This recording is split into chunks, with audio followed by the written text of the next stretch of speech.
Yes, hello, I am James Rowlands, and today it's WNR 606. It's our New Japan catch up. I'm not alone, I have a pleasure to be joined by the entire WNR team. Up first by my side for every WWE and AEW show is, of course, the fantastic Jaxie Scarlett. How's it going, Jax? Hello, hello. Yes, going well, thanks. It's been very New Japan heavy for me for the past few weeks. So I'm ready to get into this pod.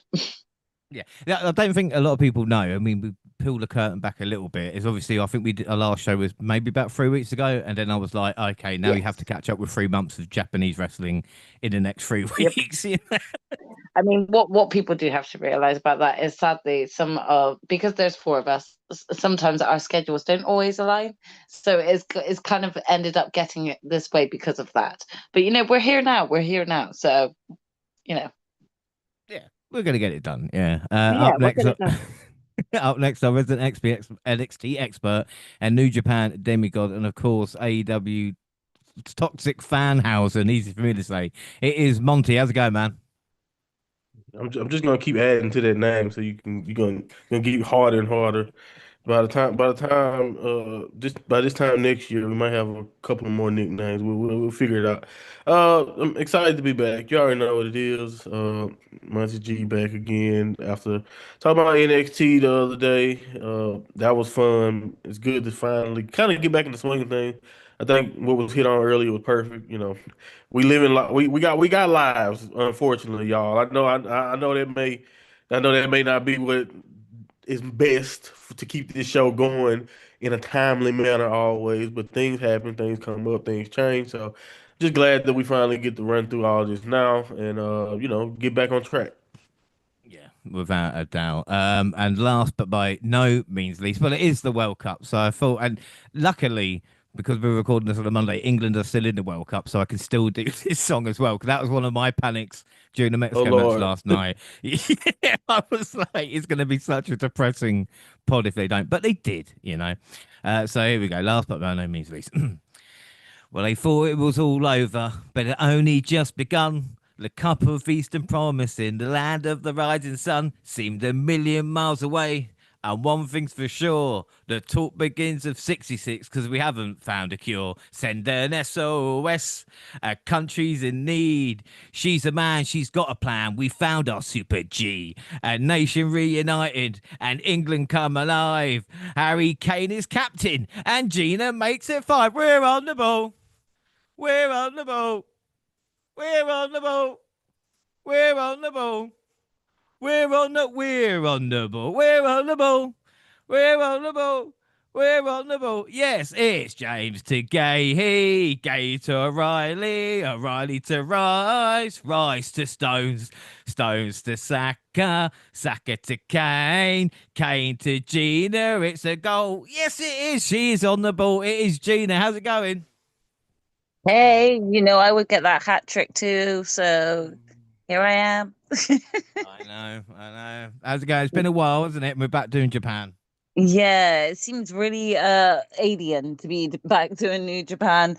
But I'm excited to catch up with it. And I look forward to learning more because I feel every time we do a New Japan pod, I feel like I learn more. Yeah, without a doubt. Well, we last left it with the New Japan Cup, of course, Callum Newman winning. We've got three events we're going to cover in full: Sakura Genesis, Dontaku, and Dominion. So let's get to it. We've got the road to Sakura Genesis, which was March 28th, which was your kind of standard tag team matchups on the card. One of the main ones was, of course, Unbound Company, which was Nagai, Robbie X, Ishimori, Shingo, and Suji defeating the United Empire, which was Zane J, Jake Austin Young, Akira, Jake Lee, and Callum Newman. Suji congratulated Newman. He said he's different to the boy he faced in England. Shingo wants a title match versus the winner of Suji versus Newman. And the guy said his teammates have belts, or like Shingo, who's got a new wife, he has nothing. I do feel you, brother. I do feel you. April 2nd, Yo versus Doki. We had Shooter Umino and Tiger Mask defeating Kushida and Yasuda. Tiger Mask said his final match will be on July 7th. Takeshita defeated Matsumoto with Shota on commentary, and Takeshita took the fight right in front of him. Desperado Taichi and Yuri Amore defeated Great Bash Hill. House of Torture. defeated Bishamon, where Aaron Wolf and Oleg Bolton tagging along. House of Torture continued their attack afterwards. TMDK defeated Unbound Co. And then United Empire, Callum Newman, Jake Lee, Zane J defeated Nagai, Shingo, and Suji. In the Junior Heavyweight Tag Team Championships, Robbie X and Ishimori defeated United Empires, Akira and Jacob Osser Young, with Vegeta challenging Robbie and Ishimori, which was a great match. Jacob has stepped up, and Akira is a top junior. And then the IWGP Junior Heavyweight Championship, which was Doki versus Yo. I mean, I love Yo. It's crazy to think he actually hasn't won a championship yet. And Monty, I'll get you into this quickly because I think we're going to talk about these guys a lot. But the thing is about Doki is he's kind of on a run of a lifetime right now, you know? And of course, it was Show and the rest of House of Torture who ruined this match. But again, it gave us a moment, and it asked more questions about me than you, is when Yo kissed Show and it was erotic and long. I don't know what to do with it. Yeah, I mean, the cool thing about that is they have so much history. You know, like Yo and Sho are literally one of the greatest junior tag team champions in New Japan history. So anytime they interact, I know they've been on the opposite side of the spectrum for a long time now. At this point, those days have long gone. But to even see them do that was kind of, at this point, Yo does not surprise me. Every time I see them together, I just think about how wrong I was because was like when they were together in Roppongi 3K, Yo would pop his chest. He always had more of a personality than Show, but Show had this. He still kind of has it. It's just not really the same. Like he had an amazing physique, and I just always thought that if one of them were going to be the one that just kind of shined and been like that one that New Japan invested in, I thought it would have been, Show based off just the way he looked.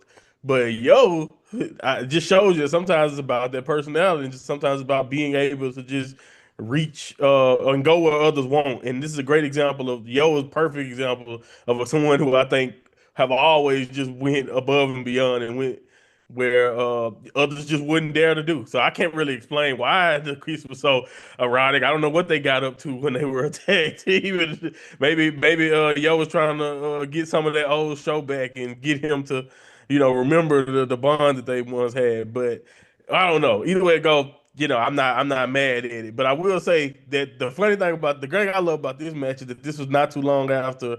We're not after, but to me, watching this, I was still reeling from knowing that Evil wasn't going to be around, and the fact that this felt like a dedication to Evil. This match, and I guess Yo's logic was the only way he could beat the House of Torture was that you have the you got the House of Torture, You have to be evil. So like it worked. It really went good. It went good a while, like you mentioned, until like the third referee bump or whatever. So. He did. He was doing a pretty good job in my opinion. But I agree with you. I think at this point, whether you like House of Torture or not, and you want to call this a reign of terror or whatever you want to call it when it comes to Doki, at this point, man, Doki was just on another level, and this run for him has been the longest standing and most impressive run he's been allowed to kind of have with the belt, whether it was because of injuries or whether it's because for a long time Doki wasn't ready yet. So in the same way that I love and I'm always enthralled whenever Yo is on my screen, I'm also just very, very proud of Doki because I watch him kind of come a long way, even though we know that it takes the whole entire House of Torture to survive title matches at this point. But yeah, again, I thought this was a really impressive match, and we will be revisiting this. But yeah, this match right here was really fun to me because again, it felt like a little tribute to Evil. Yeah, I mean, like you said, Doki retained after about 20 referee bumps. So, again, it's a standard stuff. He wanted Tanahashi to put the belt around his waist, but he refused. Tiger Master then challenged Doki instead, which is interesting. Backstage comments, well, Tai Chi made some great points. And Jaxie, I know you say if, you don't know much about New Japan, even though you've only watched it for 5 years and review it every couple of months. But I mean, he says it's a new dream to win a title in New Japan and then go abroad because people can leave and then just come back. And it sounds like a dig at a lot of the AEW guys, you know what I mean, who maybe come back after having an emotional goodbye. Oh, what Taichi said that, did he? Yeah, Taichi, he's been saying a lot of stuff backstage about certain wrestlers, coming back afterwards, so to speak, I even mean, in I other like companies. saying saying it in a way where that like is meant to be a bad thing, because I maybe just a overall wrestling fan, but there's nothing more heartwarming to me when like someone's going else somewhere else to try somewhere else, but they can always like make a comeback in if possible, to a much beloved, crowd, that would probably love to see a return. I don't think that there needs to be as much hostility as what companies do, but obviously this is a competitive sport, even when it comes to companies themselves. So, in my opinion, I don't think that there should be any problems with wrestlers coming and going from different companies. But I know that there has been a lot of discussion about this, not just even from Taichi, but Suji as well, and his thoughts on just how talent is represented. So I'm not going to discondone that. I can't understand where maybe some of them are coming from if they are hostile, Yeah, yeah, without a doubt. We'll speak Also, about got to Suji provide more. the context that in Japan for a long time you didn't do that. In Japan, you couldn't. Right. Most of the time, if you came up and you became a star in New Japan, you had to stay there. And I mean, even Mhm. within Japan, that's the reason why when Kenta went from Noah to New Japan for It's a long only like time, recently that they've been, open to crossovers and doing a lot more, right? right? And that's like a Especially since like post-pandemic thing, lockdown. Yeah, during the right? pandemic, like New Japan definitely needed like more support. And I think that, opening themselves up to a more international audience by working with other promotions has not hindered them. I think is actually just, if anything, just helped enhance the talent that they do have. Um, Right. but I don't And think I that don't think they need to turn their nose up at those that do think that going away to work in a different company might actually help enhance them. You know. right. And I don't necessarily think that's a bad thing either. I'm just saying that from like Tai Chi's veteran perspective, I think the Mm. reason why is coming off so like, oh, well, I guess I could just leave and do whatever I want is because, like I said, we are kind of in an era where we got a lot of freelancers, we got a lot of people jumping from company to company. And I think that's just Mhm. completely different than the wrestling that he grew up the new Yeah, like Japanese wrestling he grew up in and been in for a long time. Like I said, for the yeah. longest time, people stayed in their promotion for the longest time, and I don't think people No, understand. that's Like true. I don't care what you say, But James. there wasn't, Like but this still also there small wasn't Okada. that many. But there also wasn't that many promotions at that time. So there's just a lot more opportunity at this point, and with that Yeah. comes a bit of curiosity on seeing other wrestlers like go to a different company and see how successful they can be elsewhere. Curiosity gets to you. Don't forget Yeah, money. Yeah. Well, we'll talk about it because, again, that's an interesting part with crossovers and stuff like that. But there is something else, and we're just going to get onto it because Sakura Genesis, April 4th. Hmm. I was a little bit disappointed, really, because there was a lot of, again, mixed tags. We saw Yasuda and Kushida beating Nakahara and Matsumatsu. TMDK defeat Master Wato and Maccabi. Unbound Company beat the United Empire again. Jake Lee has gone full clown Joker with mask and makeup, I should point out. Toriano Yo, Yeah. Tiger Mask, and Aaron Wolf beat House for Torture. And the United Empire, Greater Khan, Hanari, and Will Ospreay beat El Desperado, Tai Chi, and Yura Mora. This is Will's first match back in Japan since that crazy cage match in February of 24. Ospreay got the win with a Stormbreaker on Tai Chi. Hanari and Khan kept the beating going after the bell, which confused Will a little bit. Now, Gina, couple of points. Osprey back in New Japan now, and I think when Taichi was kind of saying that as well, he's going, well, if Osprey, the way he left and then he's come back, does that then take away a spot from someone else who's been working hard in New Japan in his absence? But it's good to see Will back in New Japan. Yeah, definitely. Will has his own fan base still there in New Japan, and I think that it really warmed their hearts to see him come back. And I'm sure a lot of the other wrestlers were happy to see him come back and get the opportunity to work with him again. So I personally don't see it in that light of him taking that opportunity away, especially because he was still involved within a match that was still within the faction that he was a part of. So it kind of continues his storyline there in a way that's keeping it open ended, I guess. I don't think it takes away from them. Yeah. And the other thing as well, with Ospreay being this match, did they sell more tickets? Do you know what I mean? And that's again Most another thing likely. that, yeah, Yeah, they yeah, have they do have to think of, the money factor in this still, regardless as to who runs the promotions, they still know where the money is to be made. So yeah. we're not dumb to that aspect. But again, like I said, it makes sense because he was still involved with the same faction that he was involved with when he was there. It was nice to see him back, and again, he has his own fan base there. So But again, that's an interesting thing, Gina, wasn't it? That Will, the United Empire has changed since he's been away, and they are kind of like I said more heels and beating people up now, and Will's got to kind of deal with that. definitely. This is something we're going to talk a lot more about in detail tonight to see how this unfolds. Because again, now that Will has come back, whether it's full time or, part time, have been changes since he was last a part of the United Empire and part of New Japan within his faction, and he isn't the head honcho within that faction anymore. So it's going to be an interesting dynamic change, and it's going to be interesting to see how he reacts to it, especially because of his current journey in AEW right now and what he's been doing with the Death Riders. So we'll talk about this in much more detail as we go on, for sure.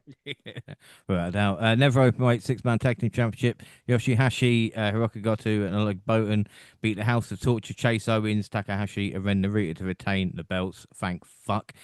Bolton wants Narita's never championship. The World Television Championship was online with Takeshita and Shota Umino going to a 15-minute time limit draw. As a result, Takeshita retains a title. I mean, we kind of knew they couldn't wrap it up in 15 minutes. And then a masked man in a suit was watching Chase Owens attacking Takeshita afterwards as well. I mean, Jesus Christ, Monty, this masked wrestler thing is taking over the world at this moment in time. Man, I don't know. I don't know what it is. I guess it's not a hoodie, but at the same time, it's the same damn concept. So yeah, and then I don't know. I mean, I'm trying to think back to like I don't remember growing up watching wrestling us having that many masked men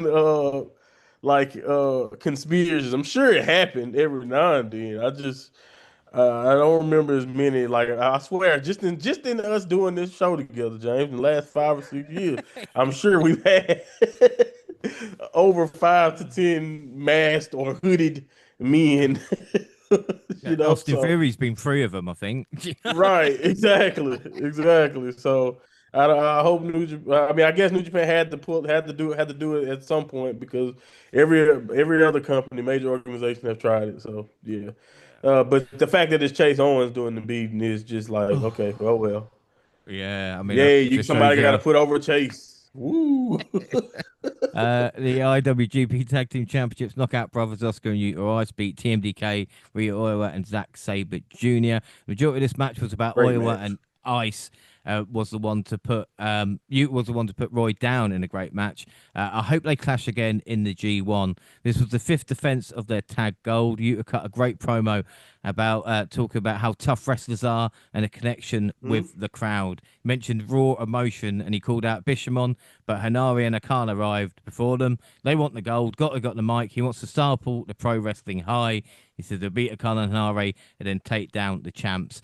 And I'll tell you something. I mean, Jaxie, even we can tell talent, and Ice is getting some big reactions. I know he's part of the tag team at the moment, Oscar, and I like tag teams as much as everybody. But he, like I said, that emotion he's got with the crowd is genuine. Mm. I mean, like he's just got this laid back connection that I think that everyone can kind of relate to. That gives him like a bit of a comedic factor about him, even when he's, whilst part of a sort of heelish tag division. So I think that there's something that every time he is in a match, people are glued to watching him. They're entertained by him, and he's quite a character. He's quite a personality. Again, I'm only watching sort of like the main sort of pay-per-view shows that I can catch. But he is one that's caught my attention, and that is through his personality. Yeah, without a doubt. And then the main event, IWGP Heavyweight Championship, Callum Newman versus Yota Tsuji. Before the match, they showed images of the former IWGP Heavyweight Champions. I'm sure they have done that before, but it's the first time I noticed it. I thought it was really good. Then United Empire, suited and booted, made their way for the Prince with Will behind him, and I do like his song.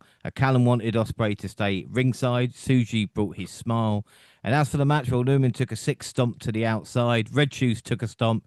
And Zane J offered Newman a steel chair, but Ospreay pleaded with Newman not to use it.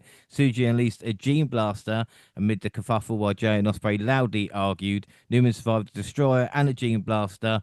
Tsuji's desperation cost him. Newman unsheathed Excalibur to puncture him to the mat. Marlow crashed by Tsuji, earned him a comeback, but Newman landed inches within a pinfall with his Prince's curse. And to the shock of everyone, Newman became the new champion with his make way finisher.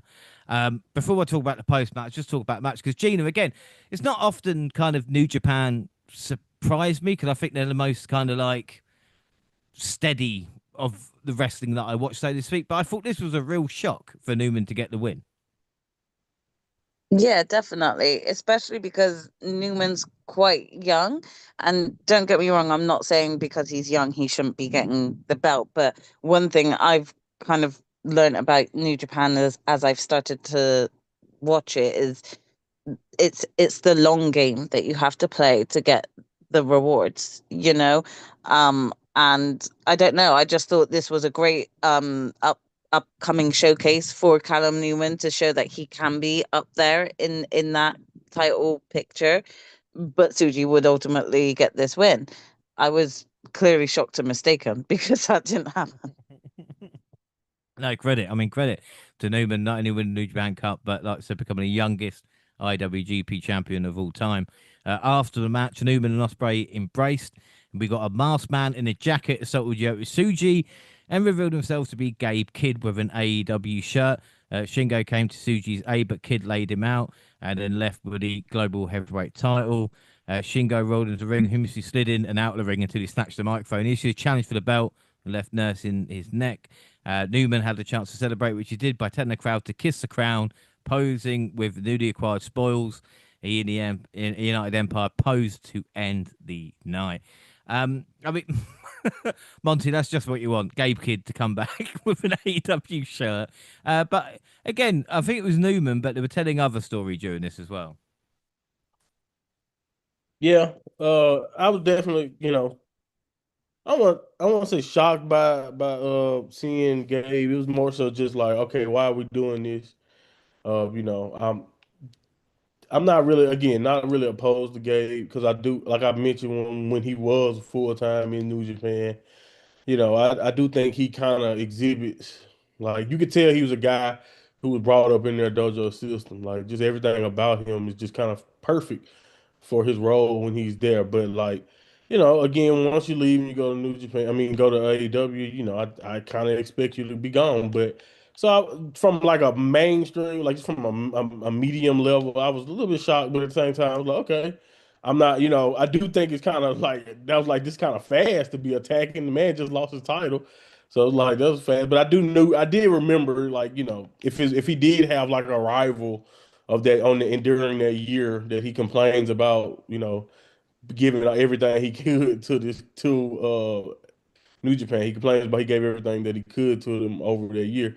That rival during that year was Suji. So like I definitely can see why he would choose Suji to be the person to kind of help.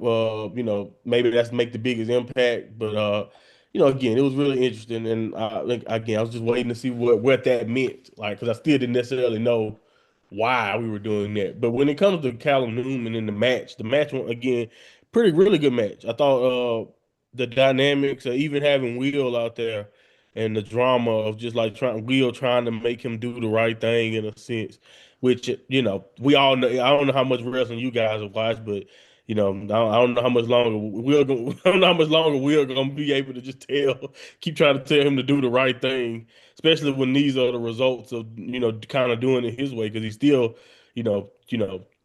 what low blow Suji there towards the end. But this matches are really good. I think it capped off a really good cup performance for Newman.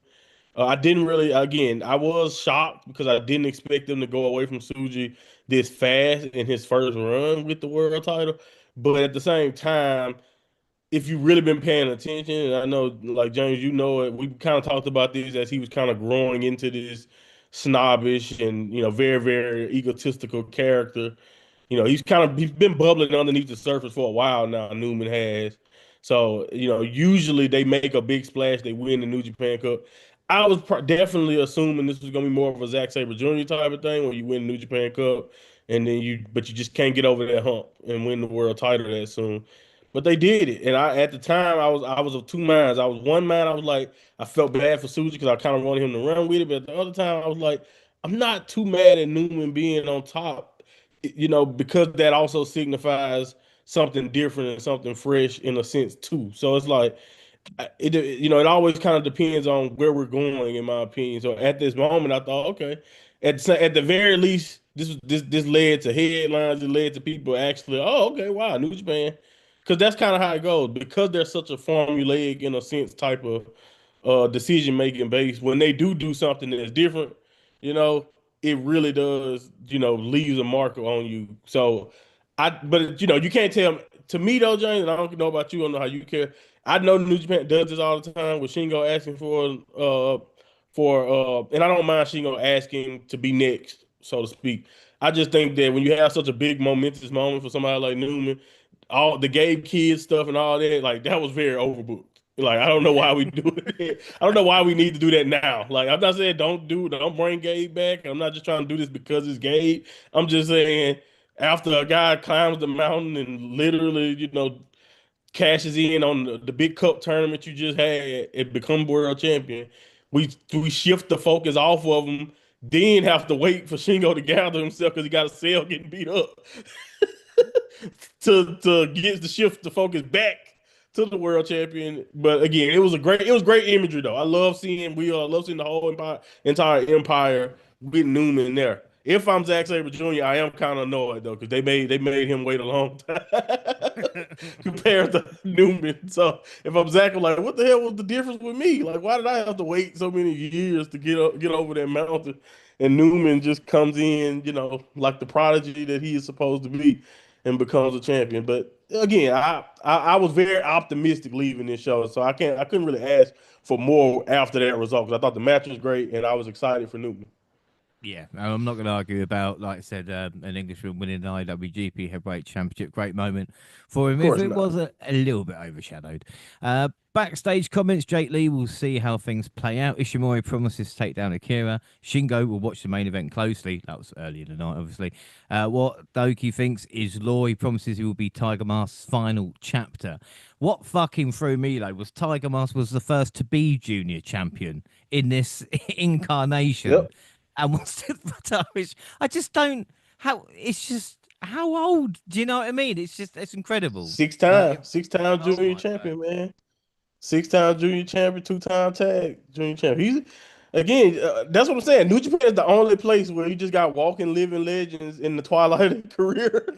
Well, and if you don't know much about them, you don't have any clue about how big of a deal they were like a decade or so before. And if you go look up some of those late '90s, early 2000s Tiger match when he was in better shape, like he was him and Jushin Thunder Liger, man. They used to go, and like Mm. obviously we know about Liger because he was a little bit more famous in the states on the West. But as far as like being one of the best junior heavyweights ever, 31 years he talked about in his little interview. Like Tiger Mask is definitely deserves the legendary status. I know he's not the original most famous Sayama Tiger Mask, but his incarnation is just as legendary.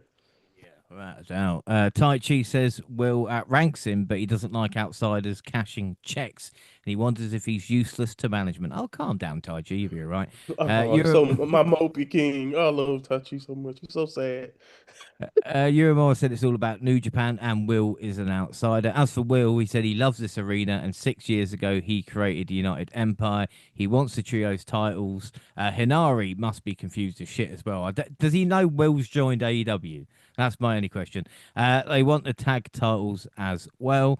Yoshihashi wants 10 title defenses, and Bolton wants 3 belts.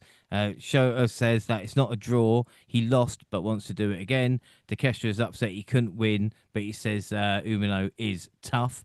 And Zack is upset, but Oiwa is devastated. Zack is such a great dad, putting the arm around the shoulder of Oiwa. Oscar said Bisherman are scared. Ice is thinking money. Gabe continued his assault on Suji. He's got passion in his bollocks. He's AEW through and through and declaring war on New Japan. He said everyone left, not just him. He said he's taken the global title to America. I mean, Jaxie, it's quite a strong statement, Gabe, because I don't know if you remember Gabe saying how much he loved New Japan and fuck AEW, and now he's saying he loves AEW and fuck New Oh, I Japan. You remember know, that. like, No, I remember that. Listen, the one thing I think that everyone has already learned about Gabe Kidd is that he's all in the moment. He's all about the moment. So whichever company that is with, like he is just 100% in with that company. But that doesn't mean it's always going to be that way. He's like the best way that I can just describe Gabe Kidd is just unhinged. And you just never know where his mind is tracking. So yeah, this is his decision now. It's instead of like fuck AEW, it's now fuck New Japan. For some reason, he's just very angry. Very angry. he's very angry. Yeah. Right now, Suji said he's had better days. Newman celebrated with beer in the Empire. Who's going to question him now? He asks. Well, no one. And Will's got trouble at work, and he asked for help. And you can now find out. We can add that to the AEW show that we talked about 3 months ago. So there you go, connections. Over in Stardom on April 17th, Alex Windsor defended her strong women's title against Saya Ida in quite a good match. And then Dontaku, Road 2, April 19th, Uemura, Taichi, and Yasuda defeated Taguchi, Yo, and Nakahara. Taguchi and Yo may be my favorite combination right now. I don't know why it works so well, but it just does. And Taichi taking his trousers off is always a bonus. House of Torture defeated Umino, Makabe, Honma, and Master Wato. United Empire, Hanari Greater Khan, Jacob Oscar Young defeated the Goto Revolutionary Army. Khan and Hanari choked out Bisherman afterwards. Burton Oleg, Aaron Wolf, and Toriyano defeated the House of Torture. And then Unbound Co. Shinga, Suji, Gedo, and Nagai defeated Newman, Lee, Akira, and Jay. And Newman and Shingo kept fighting. And then we found out that Gabe Kidd was injured. Oh, no, what can we do? And it is Andrade El Idolo that took Gabe's place to challenge Yuta Tsuji for the Global Heavyweight Championship. So, I mean, Gina, it's a bit of a shame that, of course, Gabe missed this match, but Andrade taking his place. I mean, some could argue that's not a bad swap. Yeah, definitely. I mean, I think if you watch AEW, you probably would have heard about this injury as well, about Gabe Kidd. But yeah, it's unfortunate for him for sure. But again, I wasn't mad at this replacement. I thought it was a nice change up to have Andrade replace him. I wasn't mad at it. No, I thought it was quite a good move as well. Elsewhere on the card, we saw Oscar Robbie X beating Hartley Jackson and Fujita, and then Oiwa and Robbie Eagles defeated Yota Rice and Taji Ishimori. April 20th, Jacob Oscar Young defeated Nakahara. Yamura Taichi and Yasuda defeated Taguchi, Master and Matsumoto. House of Torture defeated Umino, Makabe, Honma, and Yo. United Empire, Jake Lee, and Akira defeated Unbound Co., which was Suji and Gedo. And Suji wore a clown mask for a little bit. I don't know why, but maybe he's just messing about. Oleg, Wolf, and Yano defeated House of Torture. Narita used a chair on the ring post to hurt Oleg's arm even more afterwards, going towards their matchup. Shingo defeated Zane J. Shingo used Newman's finisher to get the win, and Callum Newman defeated Nagai. Shingo came down to watch his young boy. Monty, I really like both of these matches, and I would argue they should maybe do more of this than tag matches because, of course, Newman and Shingo faced the respective young boys of the other. Yeah, I think again, it's very creative. I think that's one thing about it, and I'm not going to take a shot. I'm not taking a shot at AEW because I do think AEW at this point is probably the best wrestling, but I don't think we get enough consistently of that type of stuff in a lot, and not even just AEW. Yeah, WWE for a second there.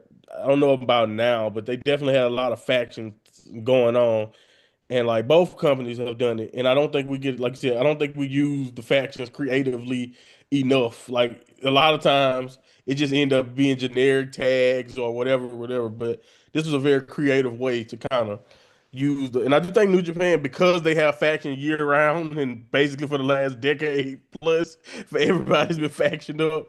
They have a lot of experience in utilizing the factions, like we talked about in the past when you do the faction versus faction battle royal from time to time, and just like again, they're very creative in my opinion with involving. Even if the main feud is involving like maybe the two leaders or two members of a faction, they do a really good job of kind of interloping the rest of the team faction and making again making it important. Like you said, it's also valuable experience because you got world champion and world champion contender going against, like you said, the young boys of those respective factions, and they get a chance to be in there with people that you wouldn't necessarily consider on their caliber. So again, it's just again creative booking in my opinion in general. It's a very fun way to mix things up. Yeah, without a doubt. Ishimori, Robbie X, and Urias with Oscar defeated TMDK. And then the IWGP Tag Team titles, number one contendership match, Bishamon defeated the United Empire, Hinari, and Greater Khan. And Jackson, we've mentioned the tag division has been on fire recently. But again, I mean, Bishamon, who have been our tag team of the year, going against the potential match coming up, obviously, against the Knockout Brothers. But even Hinari and Greater Khan are quite a good team.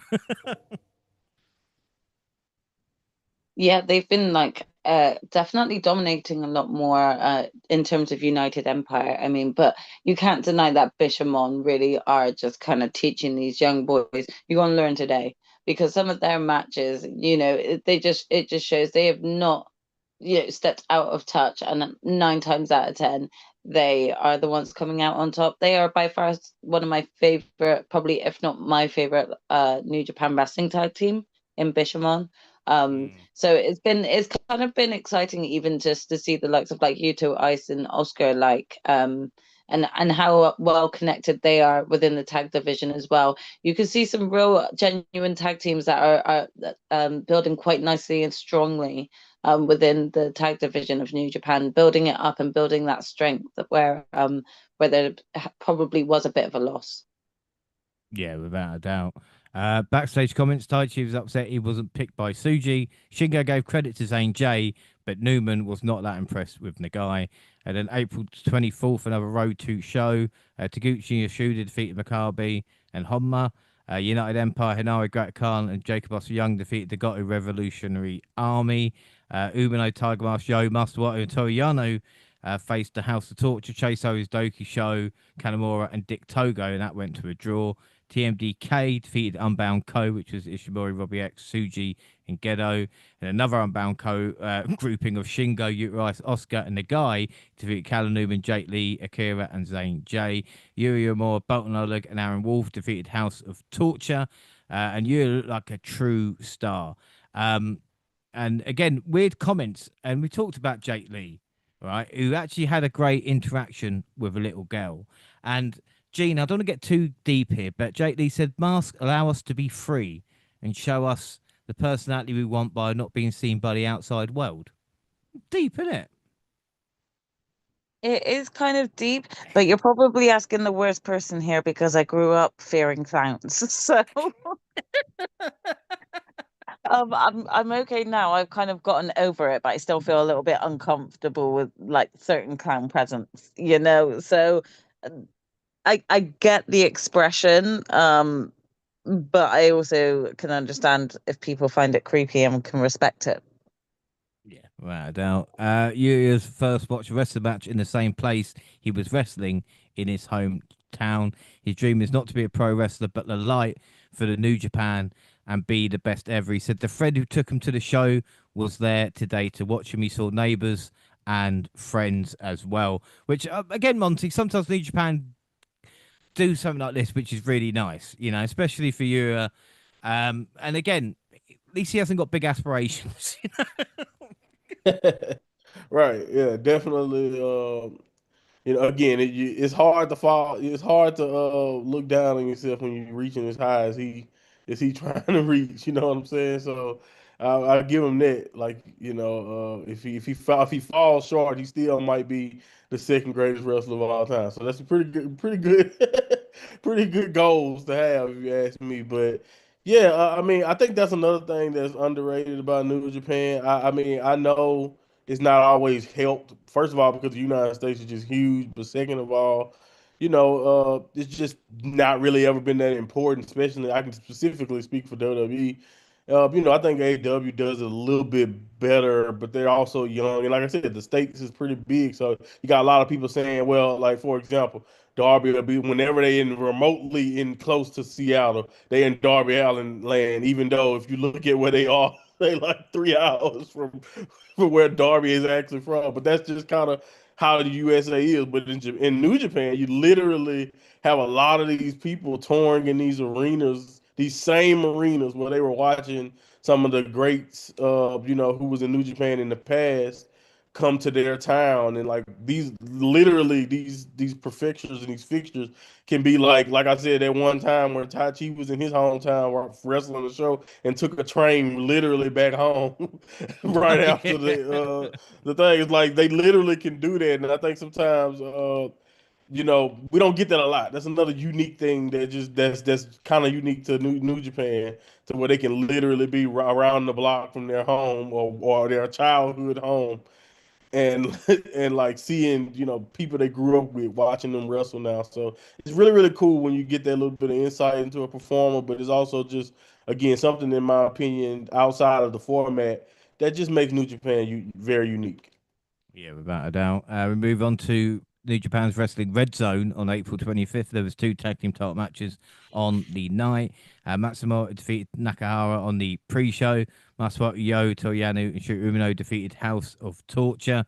United Empire defeated Yasuda, Taguchi, and Tai Chi. Maccabi, Tiger Mask, Aaron Wolf, and Bolton beat some of House of Torture. Well, it's a no contest, but we know the real winners there. To make matters worse, the Doki stole Tiger Mask's mask. What a Yep. bastard. And Tiger Mask wants a lumberjack match. And his tune is a banger as well. There is something about 80s, or, you know what I mean? Late 80s wrestling theme, Yeah. especially in New Japan. It is once you hear it, it really is an earworm. TMDK defeated Honma and Uemura. United Empire defeated Unbound Company. And in the IWGP Junior Heavyweight Tag Team Championship, Ichiban Sweet Boys defeated Robbie X and Taji Ishimori. We got new champions in a great match. Eagles made Ishimori tap out. Ichiban Sweet Boys are now 3-time champions. Now, Jax, I know the junior tag team, maybe not something you keep an eye on all the time, but Ichiban Sweet Boys have kind of been on top now, you would say, for the past couple of years. They won last year, didn't they, at Wrestle Kingdom? They did. I think I Uh, actually went with them to win last year as well. So yeah, I actually have no doubt that they wouldn't have been able to have picked up this win as well. They've already shown, kind of how consistent they are as a tag team. And again, this just goes back to what I said earlier about there just being, quite a nice pool of strong tag teams within the division now. Yeah, down. Speaking of the tag team division, the IWGP titles on the line. Knockout Brothers defeated Bishamon in another great match, another title defense, and another main event. Like I said, the tag team division has never been brighter. I mean, Gina, again, it's just we're sport at the moment because everybody else hates tag team wrestling. So to actually see a good tag team match like Knockout Brothers and Bishamon, you kind of a little bit surprised that they're allowed to actually have a good match. Do you know what I mean? Like, Yeah, definitely. But that's the thing. I can't lie in saying, Bishamon definitely helped make that match as great as it was. And again, that's because they're a solidified team that have been together for numerous years, and they just have that presence where they're going to bring out the best of other tag teams. So yeah, I'm not surprised. without a doubt. Backstage comment, Shingo says, at 23, what's Callum got to lose? Robbie X says he's one of the best juniors in the world. Eagles was over the moon at winning, and he called out the Motor City Machine Guns, who we've not heard anything about that since. April 26th, I didn't realize it was just Japanese commentary until the second match. So I don't know if that meant that I've learnt Japanese or I'm just not really paying attention. Nagai defeated Nakahara, Knockout Brothers defeated Yanu and Maccabi, House of Torture defeated Yo, Honma, and Umino. United Empire defeated Matsumoto Yoshihashi and Hiroki Goto. TMDK defeated Yasuda Taguchi, Taichi, Uemura, Master Watu, Tiger Mask, Aaron Wolf, and Bolton versus the House of Torture was again another no contest. An Unbound Company with Yota Tsuji, Shingo, Ishimori, and Robbie X defeated the United Empire, Zane J, Akira Jake Lee, and Callum Newman. Also on April 26th, we had All-Star Grand Queendom. Megan Bain lost to IWGP champ Zero, but Monty, I don't know if you saw this, but I was so surprised by Megan Bain because she looked excellent. And I don't go to Stardom often, but I saw this Yeah. match and I was like, is that actually Megan Bain? And I'm not, and again, and often you don't hear this for somebody like, because like AEW, but so far in her AEW run, they really, I don't want to say put the shackles on her, but I think it's because she's in like a big towering tag team. Her style is just completely different. But like towards the end of her Stardom run, when she was just a Stardom wrestler, she really improved, and you got a chance to see a little bit of that. I mean, to be fair to Sayuri, who's like literally just one of the greatest wrestlers in the world, bar none. Like whether it's Japan or outside of it, I can put her in the ring with any of your favorite women's wrestlers, and I promise you, Sayuri, with just her high impact and like striking style, I'm pretty sure she can have a good match with anyone. But like I'm not trying to downplay Megan. I'm just pointing out that's just how good Sayuri is. But Mm-hmm. again, Megan Bang got a chance to show a lot of what she has started to show towards the end of her run and her original run of Stardom before she signed to AEW. And I just think if AEW smart, the future should be bright, in my opinion, for somebody like Megan Bang to be able to showcase more of that. Because, like, I agree 100%. I think she was explosive. I thought she was motivated. But to be fair, she always, it's kind of like Mariah in Japan. Not to say that Mariah didn't wrestle her ass off in AEW or NXT, because I do think she did really good. But I just think that Stardom, man, it's just something different about that style. There's something different about giving two ladies 20 to 25 minutes to just go and beat the hell out of each other. And like I think again, you kind of can see what it looked like with the reins are kind of pulled off. Because I think to a degree, again, maybe it's because she's in a tag team and like you just can't do as much in a tag team. But like, yeah, I think AEW so far has kind of showcased her with the handcuffs on, and I think hopefully they'll give her a chance to show a little bit of what she showed in there because she was really good. Yeah, I mean, again, yeah, I thought she was more kind of like Izzy Dame type, but after seeing that match, it's like, yeah, there's potential. Oh yeah, no, But then again, like you said, it is Stardom does bring out the best in people. April 29th, and we had the New Japan Wrestling Hizan no Kuni event. The headlining bout of the night saw Tiger Mask challenge Doki for the IWGP Junior Heavyweight Championship. Hontai backed Tiger Mask to help him fight off the evil House of Torture, but in the end, Oki's faction continued to get involved and help him remain champion. This was 16 years since he last fought for the junior title. There was so much House of Torture interference, but again, Monty, it's still nice to see. I mean, Doki, like we talk about on this legendary run, and even putting Tiger Mask down like this, even with the interference and Tiger Mask last year, I still think it's a good story to be featured here. agreed. And I just think it's really cool. Once again, like I said, nobody really does this, in my opinion, like New Japan when it comes to people like matches. But again, uh, like you said, I thought this was okay. Was it the greatest thing? No, but I do think asking Tiger Match to kind of go out there and give you main event quality at this stage of his career, or give you something amazing, is probably asking a little too much. It's kind of the reason why this is one of his last matches. But I think again, this is really good. The storytelling, I thought, while you may not appreciate all of the ins and outs, I thought this was the greatest wrestling ever. I do think the story of it all and just kind of watching, like New Japan does. I don't think I don't because kind of you saw it in Tanahashi's retirement match, and I know it's not technically the last match. That will be, I guess, what coming up like tomorrow or tonight, I guess, for me Oh or fucking something. hell, yeah. But right, yeah, it's literally the seventh is coming up. I I'm sorry, I'm just still two noticed it. months behind. Yeah. No, you're fine. Right, right. So he's not quite done in this in what we're talking about, but no one does that kind of fight going out dying on your sword type of storytelling for older wrestlers like New Japan and just Japanese wrestling in general because I think Keiji Muto or the Great Muta in his match with Shinsuke that was excellent because it was kind of like an old gun going out on giving all he got. And I think that's what this match still showcased, although, again, Tiger Mask is nowhere near what he was. But I think, like you said, watching him have to fight against all those odds is something still compelling about that when you're looking at somebody towards the end of their career. And like I said, nobody does it like New Japan in that regard to me when it comes to like farewells and all that and farewell shows and tours.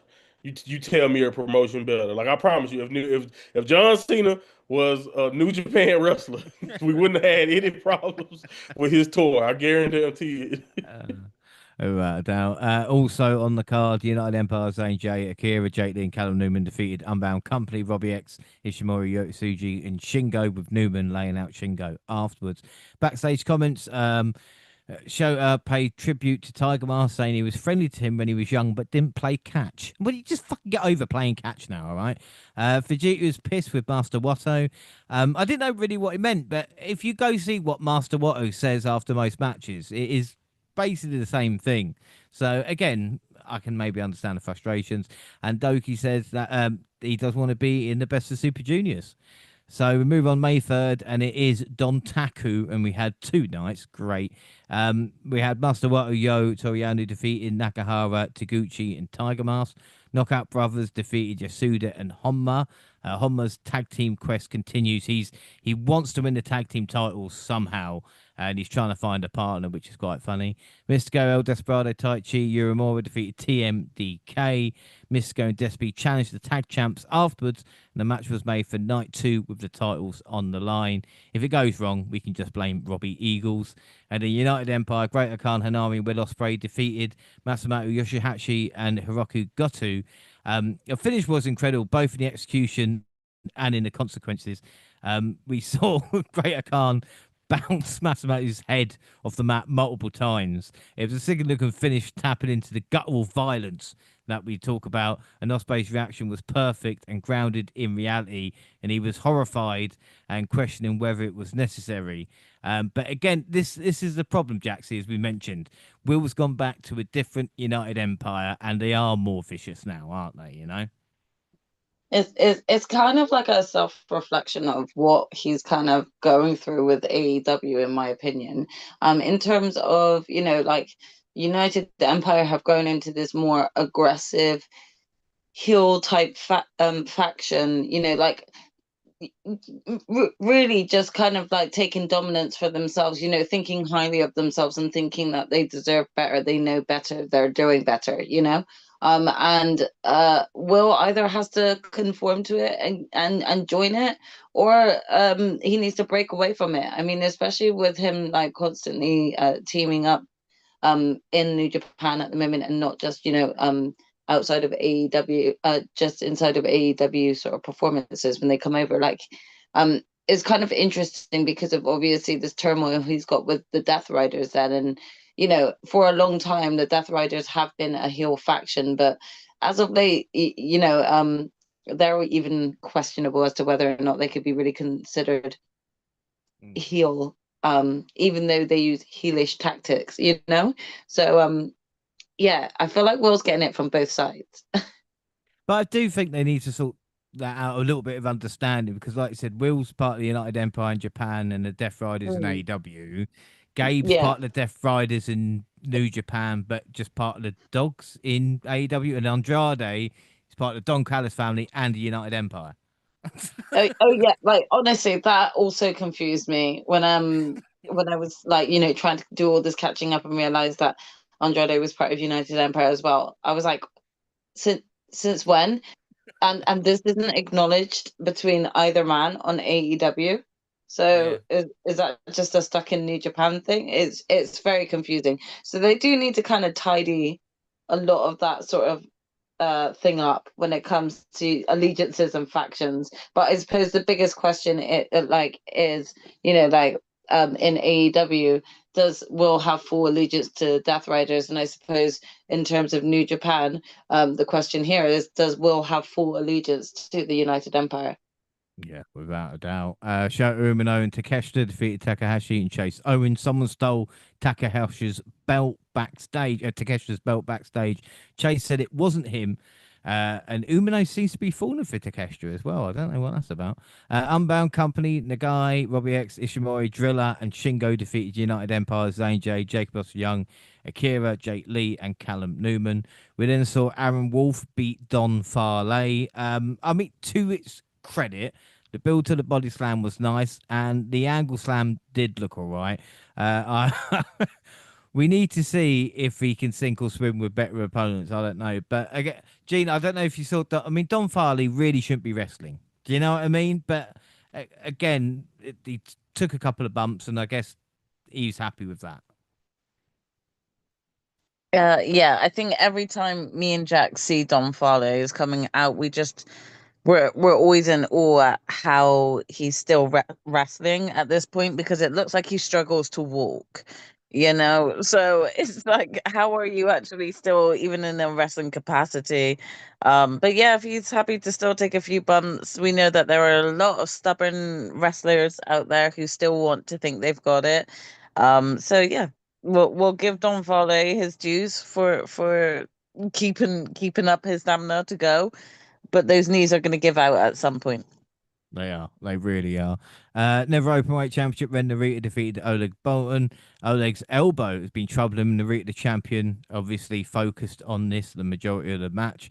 Ref bumped Bolton dispatch of House of Torture, so he fought, but Oleg made Ren tap with a torture rack. Show stopped the ref, only to be carried away by Wolf. Narita used the ropes to escape and used Kanemaru to hit a low blow to retain with the submission. Wolf got the mic and he wants the Never title back. But I mean, Monty, again, I might be saying this, but I'd rather have maybe Bolton going on a little rage rather than Aaron Wolf. But I can see kind of, where they're going with it. Yeah, I agree. I think Bolton probably deserves a little bit more of that push, but at the same time, I'm not again. It's logical that I mean we know what kind of happened to Wolf, so it's logical in my opinion that he would want it. But I don't know again when maybe I'm early or late, but I don't know if this was around the time. But I had heard Oleg was hurt, so that was my logic too. I thought Mhm. that outside of of course him wrestling through something, I thought he literally was hurt. And I thought that's the reason why they kind of halted the brakes on that. Again, don't know how true all of that was because they wrestle through injury so much in New Japan. You never know. But this match was what it was. It's okay. Typical stuff in a lot of ways. If you were invested in Oleg and you thought Oleg was going to kind of overcome the numbers, then again, I do think the formula can work. We've seen it work. But at the same time, like you mentioned, well, coming from here, how invested are we in Wolf chasing the belt instead of, getting Oleg back in the situation? It's a very interesting conundrum in my opinion. But I do think Wolf, again, whether I see a lot in him so far or not, Wolf has the crowd and still has a little bit of popularity. But I've never seen someone who came in with like so much steam, in my opinion, who probably could have been. I'm not trying to compare him to Obafemi, but he could have been very dominant like a Obafemi coming into his run, but then they kind of ruined that already by letting him lose, and then he just felt like he kind of lost whatever original aura that he kind of had from his legitimacy. But we'll see. I think over time, and I think with more, like you said, more experience with quality opponents, maybe he can get that credibility that he kind of had back. Yeah, it's going to be interesting to see. We then got the IWGP Global Heavyweight Championship, Andrade El Idolo versus Joe Suji. Andrade sold his violent frustrations well. There were big, brutal knees and great slaps consistently sprinkled throughout the match, and a highlight reel make it seem like an adrenaline rush. And there was a mid-air gene blast that had me sitting up, and a hurricanrana from the apron was absolutely sickening. And after 30 minutes of action, we saw Andrade and Tsuji on the ring ropes. Andrade DDT the champion headfirst onto the ring Head post, first. and the momentum sent Andrade off the ropes and onto the floor. Andrade made his way back to the ring, hit Tsuji with his finisher to capture the championship. Afterwards, he stated AEW New Japan are in his blood. He then asked who wants to step up to him, and out come Driller Maloney. Maloney was then followed by Umino. Andrade suggested a triple threat match and said, tell him where and what time, and he will be there. Wow. I mean, that is a bit of a surprise. You know, I mean, Jaxie, did we expect Andrade to win the championship off Tsuji, kind of, even as a replacement, it seems, you know? Not me. Absolutely not. This came as a complete shock. You know, that's not to like take away from, you know, Andrade's talent, but did I see Yuta Tsuji dropping the belt here? Absolutely not. Again, Andrade was like sort of a replacement as well at this point for Gabe, so no way did I think he'd go all the way. You know, absolute respect to him, but this came as a complete shock.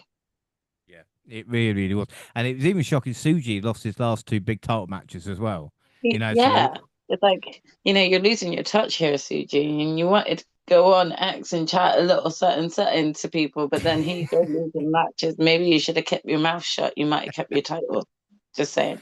it's true. And again, with Andrade, because this is like the motivated Andrade of, you know, like we said, of 2026 now. But it's still weird to think how much history Andrade's got, because he did win the Intercontinental Championship, which is the precursor to the Global Championship before, when he beat Shinsuke Nakamura in New Japan. So he has got history, you know. Yeah, yeah, and I'm kind of glad that he's able to actually do something and, you know, feel like he's building some significance. In not I think Andrade's been one of those wrestlers that has jumped in between companies, really just trying to find his footing.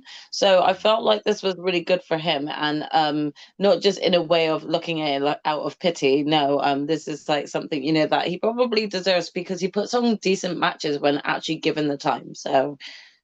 Yeah, I was actually excited to see sort of both Shota and Drilla looking to kind of come out and make a viable approach for a shot, you know? Yeah, because with Driller, it's like, oh, you're still here, right? Yeah, we heard you, States. You know what I mean? Well, But yeah, now, I mean, like I feel like New Japan like kind of were hot on Drilla at one point, and then that died down. Any idea why, Monty? Because like at one point I thought that he was kind of like going to be sort of the one that they did put a bit more shine on, but it feels like things have quietened with him. Or has he just been off and I've just not known this? No, he been wrestling. They're just too busy trying to call Gabe back, I guess. I don't know. I don't, I don't know. No. I mean, I don't know if they were how much did when they re-signed him back. I don't know how much of their plan. They may have been so because of everybody else in his group pretty much left. I wouldn't be surprised if they didn't expect him to sign back, and they just didn't. They don't know what to do with him. They didn't know what to do with him. Like I can't believe. Hey, damn, he stayed.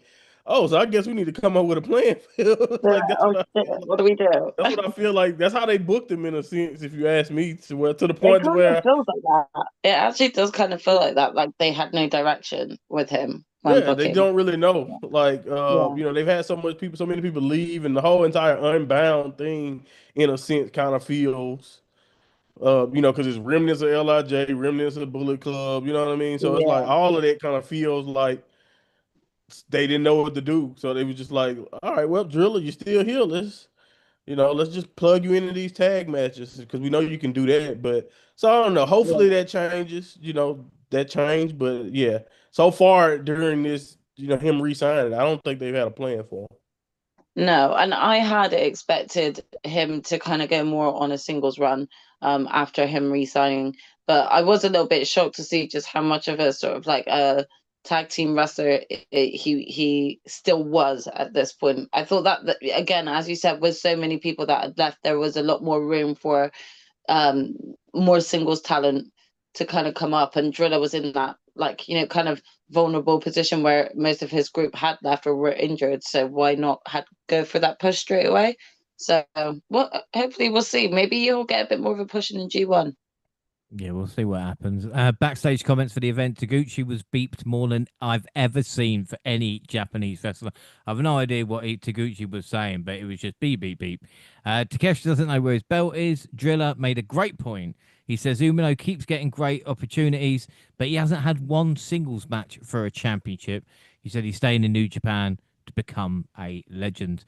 May 4th, night 2, Yasuda defeated Nakahara. Main card started off with Takeshita versus Chase Owens for the TV Championship. Typical House of Torture match with loads of interferences. Multiple faces, including Umino, came out to help Takeshita. Takeshita pinned Owens after 2 power drive knees and a raging fire. A video then played afterwards. When the lights came on, a man in a mask was standing behind Takeshita. He wiped Takeshita out and then took off his mask to reveal it was the returning Sanada. Oh, Gina Sanada's back now, looking for revenge on Takeshita. Yeah. I mean, it wasn't a big shock or surprise. I think what was a bigger shock and surprise was just, the look he decided to return with. But then again, that's becomes Sanada's thing, hasn't it? His flamboyant way of dressing, I guess. It's very interesting. It was fun to see him come back for sure. Yeah. I mean, Chase Owens, man, fuck's sake. But everyone came out during the match, and as we said, Sanada was the masked man. Unbound Company, Nagai and Gedo beat Taguchi and Matsumasu. The Knockout Brothers, Oscar and Urias, beat Umino and Honma. Oscar submitted Honma with a nightmare sleeper. His quest for the tag team titles continues. And Wolf, Toriano, and Tiger Mask with Yo Master Wato defeated House of Torture. Taichi and Yuri Uemura versus TMDK, Hartley Jackson and Oiwa. Taichi pinned Jackson after a Black Mephisto. After the match, Taichi proposed that he team with Yuri Uemura to face Zack Sabre Jr. and Oiwa. And it's unbelievable, Monty, that Taichi and Hartley are the same age.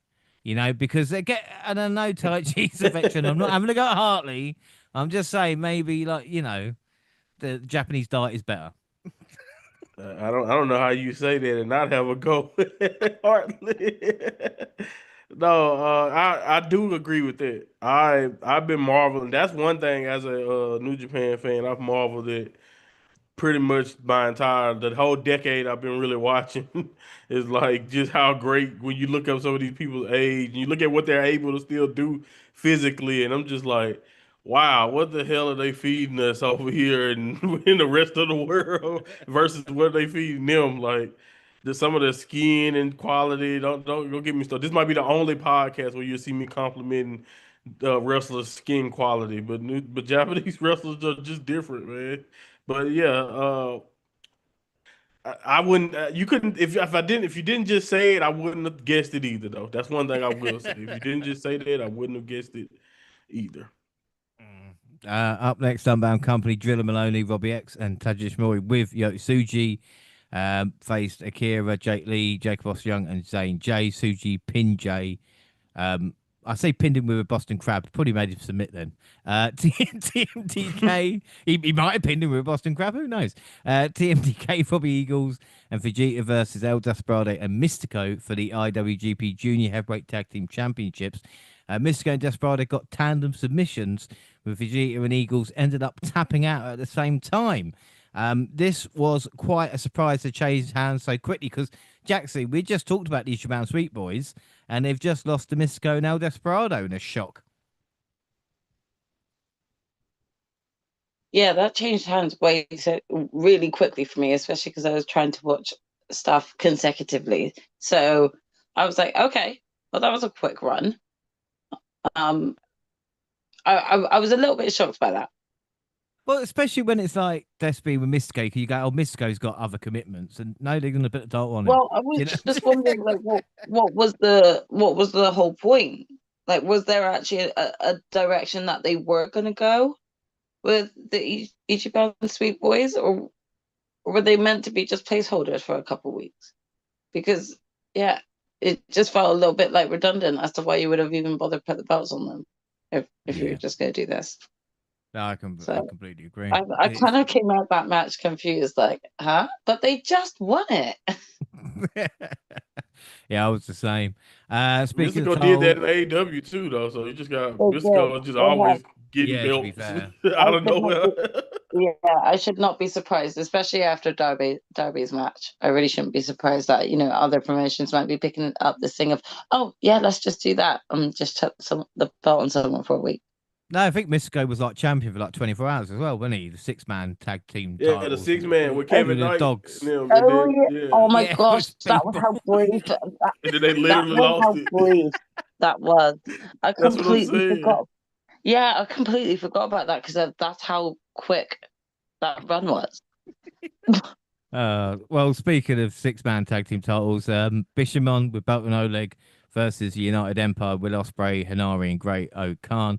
Both teams went at it right away. Ospreay wiped out Goto and Oleg with a sky twister press from the top to the floor. Hashi turned a gore attempt from Hanari into a DDT. United Empire isolated Hashi late. Hanari and O'Khan held him up and got a double power bomb hidden blade combination for the win. I mean, to credit, this was just an awesome 6-man tag match full of action and cool moves. But again, it was quite shocking. I can't cut a promo afterwards. They bragged about their win and they were said they were going for the IWGP Heavyweight Tag Team Champions next. He called out the Knockout Brothers and they came. And Ari told Ice he didn't care what he was going to say. I said they can get high together and make some money. What's wrong with that? He said everybody wants to get the pro wrestling high, and it looks like Hanari and Khan will challenge them as Ospreay took a seat in the background during the promo exchange. Now, Gino, again, I thought it was a little bit weird. Not maybe that the titles changed hands and Ospreay won, but then he took a back seat for what obviously is what Khan and Hanari are going to do when Ospreay's not there. Yeah, definitely. This confused me a little bit because I was like, but wait, aren't they like trios? So why are they now challenging the tags? It just confused me because I don't really see it much in terms of crossovers with belts like that for New Japan, just for myself anyway. So yeah, it was a little confusing to get my head around, but once I got my head around it, it was interesting just to see, Osprey take that step back when usually he is at the forefront of a lot of things. Yeah.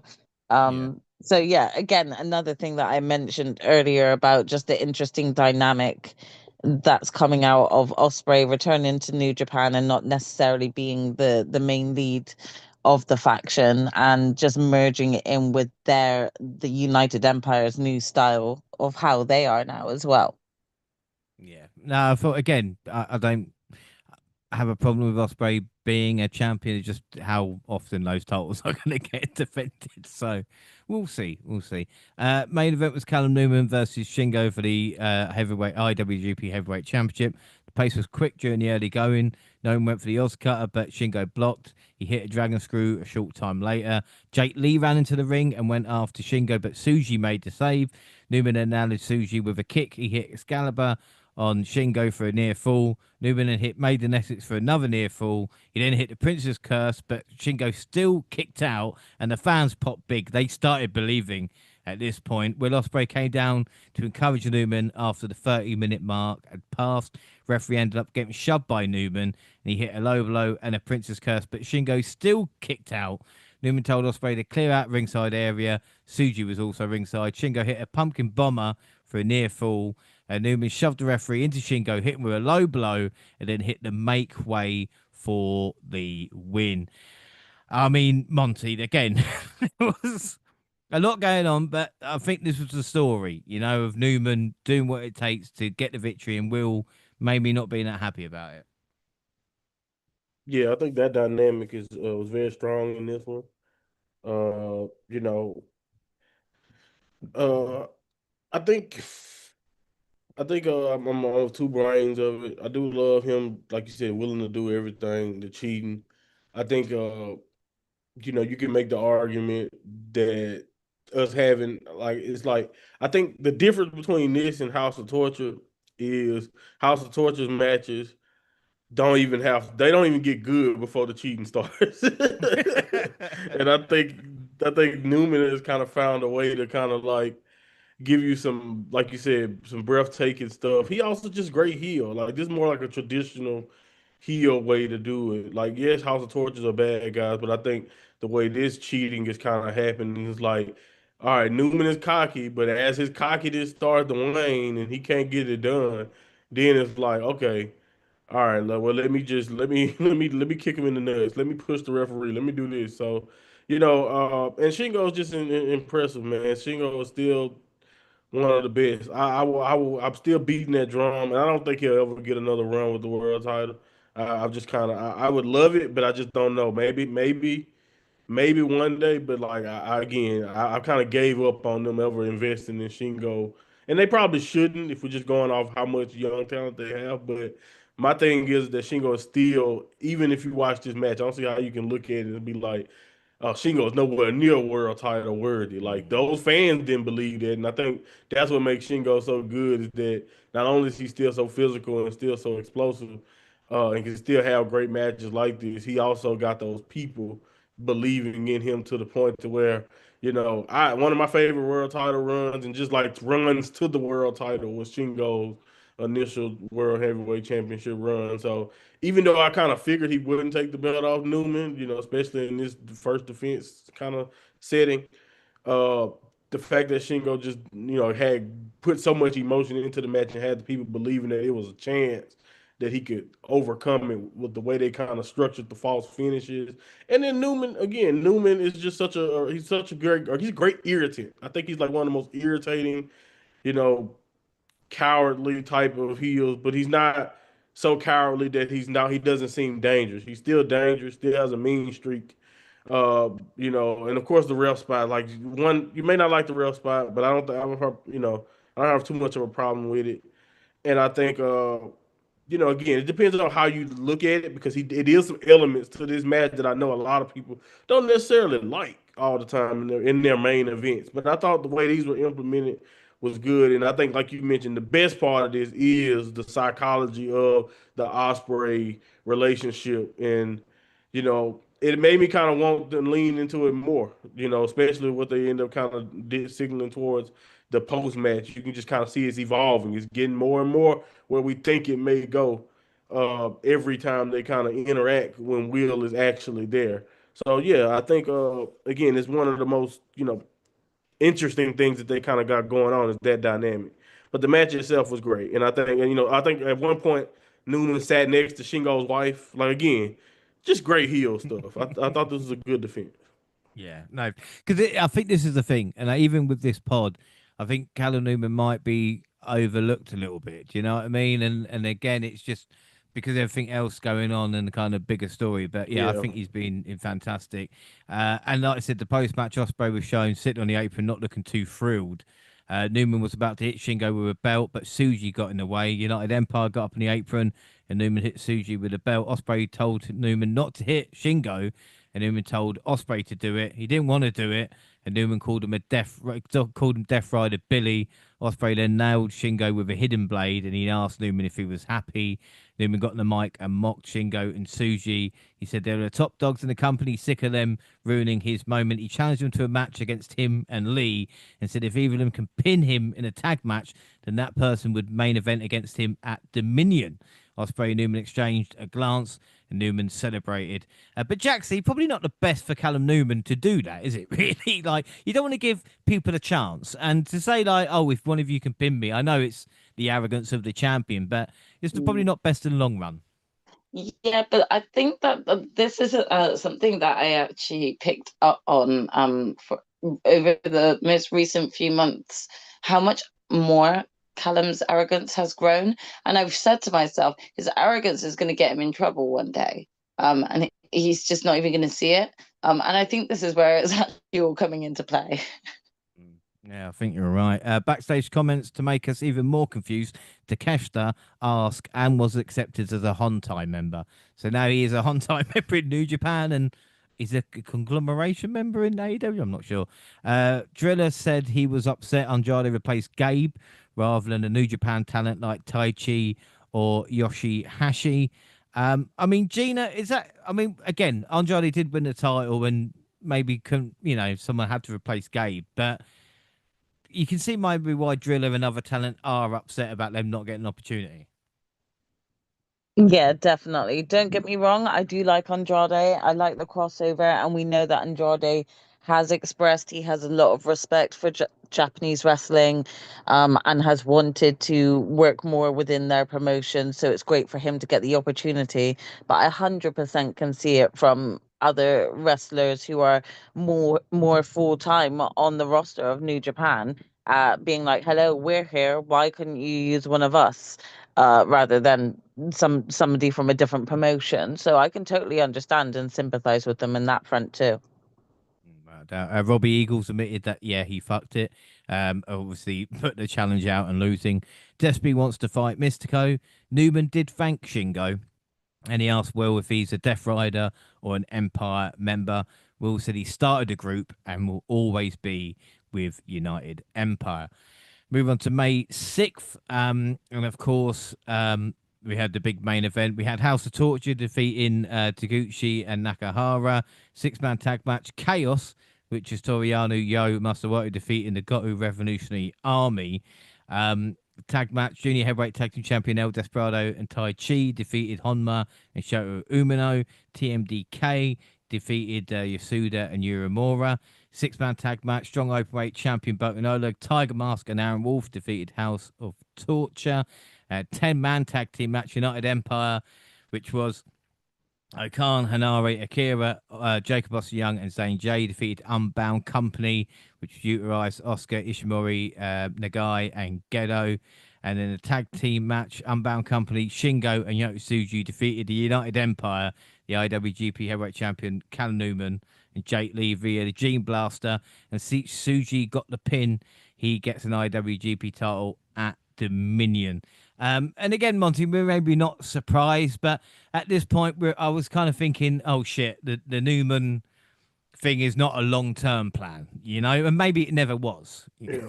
I'm not saying it was, but yeah, no, I agree, and I think the funny thing about it is when it happened, you always you're not sure, like in my opinion, it's kind of funny to me. It could just remind me of just like, was this like then it makes you it begs the question, and I know we haven't really even got to like the actual title match itself yet, but it definitely begs the question of the long-term purpose of it. Do we just have to, if we are in New Japan and we have a baby face world champion, instead of having this? Because to be fair to, I'll be fair to myself as a long-term New Japan champion. I mean, New Japan watcher. The person that I watched run the company was an insurmountable type of world champion. He was like a final boss in a sense, world champion in Okada, who at the end of the day, no matter who it was, they just didn't have enough to beat him. That's how I watched the world title get booked for a long time.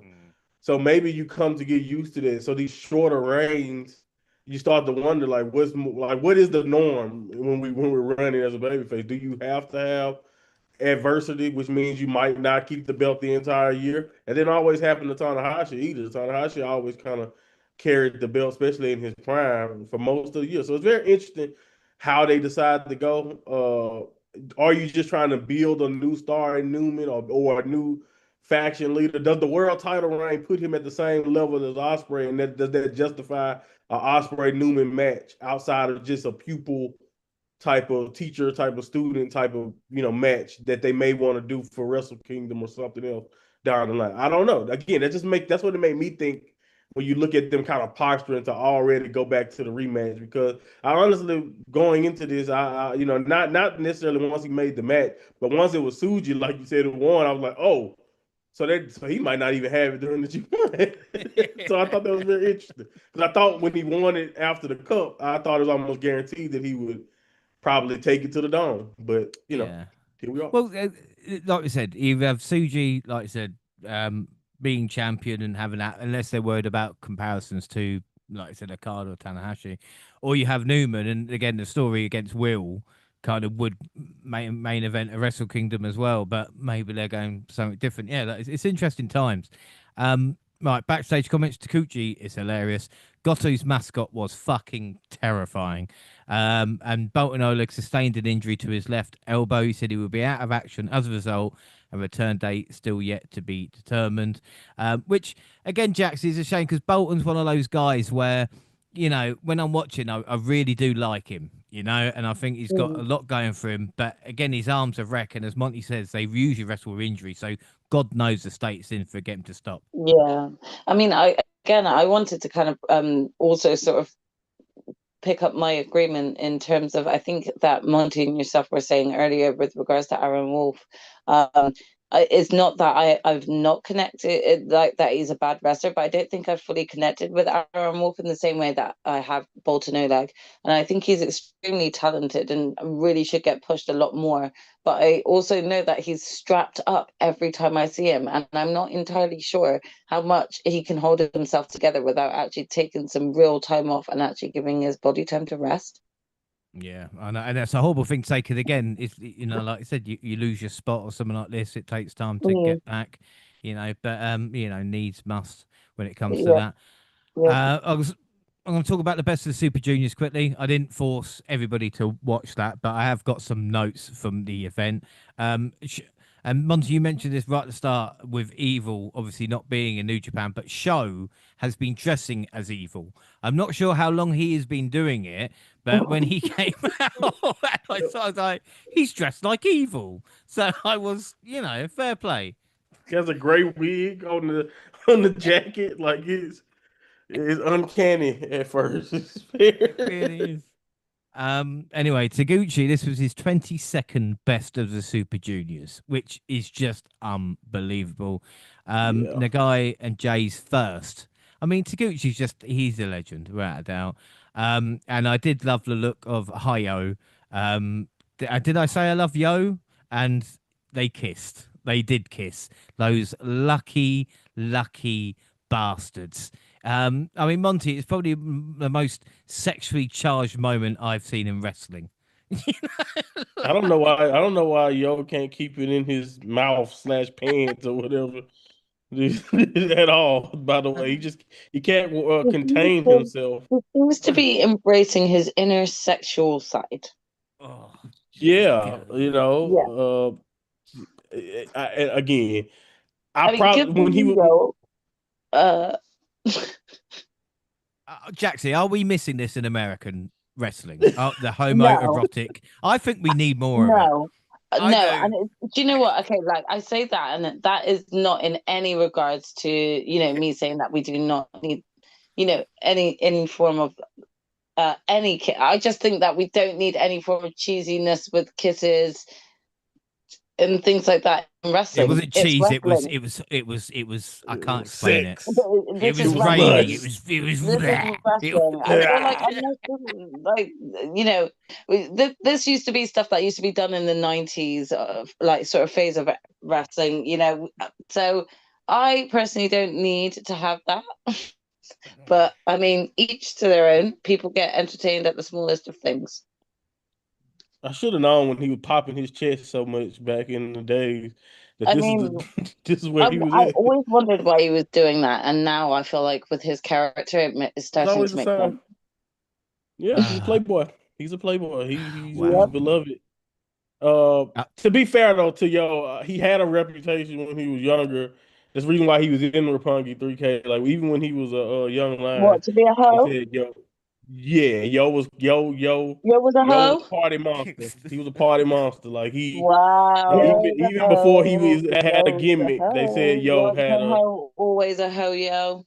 yeah, exactly. Yo got a reputation. So Yeah. I wouldn't be trying to make him exclusive, James. You might have don't add him to your no, list no, with Drew Yeah, he's yeah, I McIntyre know. I because know. I can never. he's probably got y- like at least three boyfriends on the go already. So don't yeah, think you're anything special. Just say. his No, I phone be don't. blowing up, James. No, it's like trying to catch air with him. I'll just let him. Yeah. I'll just let him go. Nick Wayne was in the Super Juniors. Even though he's not been seen on Oh. AEW TV, I don't think in about a year. He kicked the shit out of Robbie X's face, when I say kicked the shit out of it, guys, all right, Hmm. Robbie Oh X my had God, a yeah. bruise on his face. Like, I Literally. saw a oh, clip of that. That looked painful. painful. You would be like, mate, it's the first fucking match of the tour. Do you know I got 10 more? Right. Like, jeez. Wow. Anyway, Kushida wrestles barefoot, which causes more harm than good. I'm not going to fucking lie when it comes to that. Fujita versus Akira was Hey, listen, he fantastic. was inspired by Matt Riddle, okay? No, honestly, man, like it cost him so much trouble. Like people stamping on it, or nicking his shoe, or eating his Well, I sock. mean, even Like, other people do that as well. So I wonder if they They can never explain learn. some they secrets as don't. to what the success is of being able to wrestle with no shoes on. Yeah, Fujita versus Akira was fantastic on night one. Despy versus Eagles was great on night three. Valentina Jr. injured doing a handspring moonsault, but still managed to compete. Taguchi was now tied Jushin Thunder Liger's win record and performs a small dance number post match to celebrate. Which again, I just love it. Jun Kasai is fucking hardcore. He stuck syringes in his own head. Every match he had was extreme. His match with Vegeta was fucking nuts. Show versus Yo was so much fun. Robbie X was having his moment as well. I'm not a huge fan of Titan, not gonna lie. When Vegeta defeated Taguchi, Taguchi was forced to have a centre parting for 69 days. Can we stop the damn match? I mean, Gina, we mentioned her, but to have a centre parting and be forced to have that for 69 days, how can Taguchi ever get over it? Oh my God, the audacity. I'm already in pain just thinking about the center parting. Um yeah, it's probably the worst stipulation you could put in a match. Well, we all know Taguchi was right hand size parting, you know, and Vegeta was the more cool left. But at the moment, I don't know how Taguchi's going to do it. Robbie X grew hair for his match against Taguchi. Wait a minute, it was a wig. The theft of Mew Mew kept me up at night. I'm not going to lie. It was Hayo's pet, which was stolen by Show and House of Torture. It was viciously caged and held hostage. And then the semi-finals Oh, were, that's the name of the little dog. well, it was a leopard. I'm not gonna get Was into. it a leopard? Oh, my bad. Yeah, the Uh, leopard. All right, let's oh, not okay. disgrace Mew Mew's legacy any more than it has been by Hasn't he House of been through Torture. enough? Yeah, My stop the bad, my damn bad. match. Listen, this was my first. I watched the final, okay, and that was my first ever time seeing this character. So give me a second to catch up, okay? Yeah, well, I after his match with fucking Gorgeous man, by Yo, the way. I watched every match of his career. Oh yeah. I I was like, paid very close to. does he kiss any I, more men? I wanna. eyes glued. What a gorgeous little man.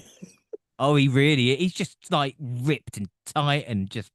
Oh my god, you could do your washing off that. Anyway, semi-finals was A block winner, which was Robbie Eagles facing last year's winner Vegeta, and B block winner Masayato facing A block runner-up Yo.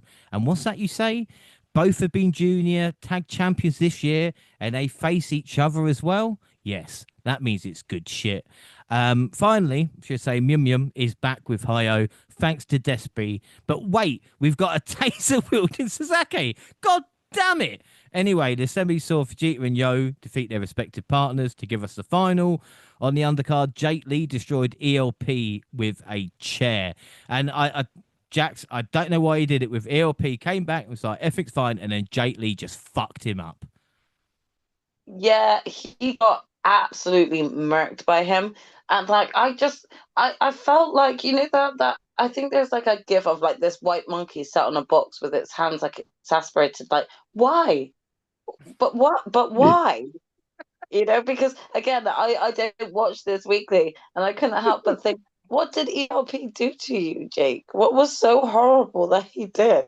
Because I that know. was a brutal attack. Like he called your mama something. So what happened? You know? I had no idea. The big news is Mew Mew is back with Hayo. As for the main event, Vegeta beat Yo in last year's final, and this marked Yo's third trip to the Best of Super Junior final, but he had yet to win until now. And what a moment it was, Monty. Because again, I know you've been on the journey longer, but my emotional attachment to Yeah. Yo, him, Taguchi, it seems, are my go-to guys. But You know what? That yeah, actually makes a lot of sense. It makes, that makes a lot of sense when I think about it. Yeah, I've been there, man.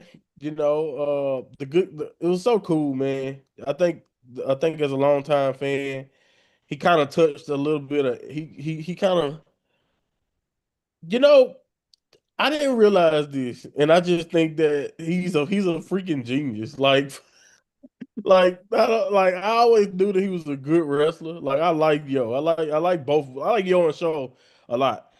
Even Show in House of Torture, I think he's been lost his mind. He's nowhere near. He used to be such a. It's funny how much of a technical wrestler Show was, and now he's just like a lunatic. But I still love that because again, I really like Yo and Show, and it's just to watch him, like you said, kind of come close for so long. I watched him get hurt at the wrong time when it felt like the company was going to give him the ball to run with. So to kind of see him, kind of get into this match, you know, uh, again, it was an epic match. Don't get me wrong, him and Fuji, because again, you got to remember, because if I remember this right, Fuji beat him last year in the final, right? Yeah, that So was it's like last they year's final. had. Yeah. Right. So they had that history right there. And like once they got going and they got into that into the flow of things, man, this was just insanely good. And then I think he's a genius because like I talk about it, somebody who's watching New Japan, he's kind of been like he feel like me in my opinion to where he's watched a lot of stuff changed over the years in my opinion. Don't get me wrong. The crowd, they love Like screw what I'm thinking. You hear what how the people sound when is really in the ring and things are going, they're into every little thing he do. When they're fighting for submissions, and you can see them exclamating every time it looked like couldn't get like even a simple roll up. He was just trying to complete a roll up and it got reversed. And now you can hear people sound like, oh, he couldn't finish a roll up. Like literally, like that's how invested in every move Yo is. Yo does that he that's just how invested people are. And I really do think that's how they had me on the edge of my seats in that. And like this is a career defining type of performance in my opinion for Yo. Like you said, for somebody who come up short so many times, had many stops and starts, and I think he's finally found that his niche. Whether you may look at Yo and think he's a little goofy, you may look at Yo and think whatever you want to think, but I just think that Yo has really done a good job of just like mastering. Like I said, we've lost so many great talents, and for him to kind of run through the ghost of chaos, so to speak, like he kind of hit on a lot of great New Japan legends and references with a lot of moves and a lot of stuff. Like like he's doing just like running down the list of people to copy to the point to where he's just copying people like even up leading up to this match he was copying Great O'Khan at time. Like he's having so much fun. Like I've never seen somebody technically wrestle great and like still be physical, but at the same time do things that make you chuckle and like and the funny thing about it, Jay, you say that he reminds you of Taguchi. That's kind of like that's what got Taguchi over. That's what got Taguchi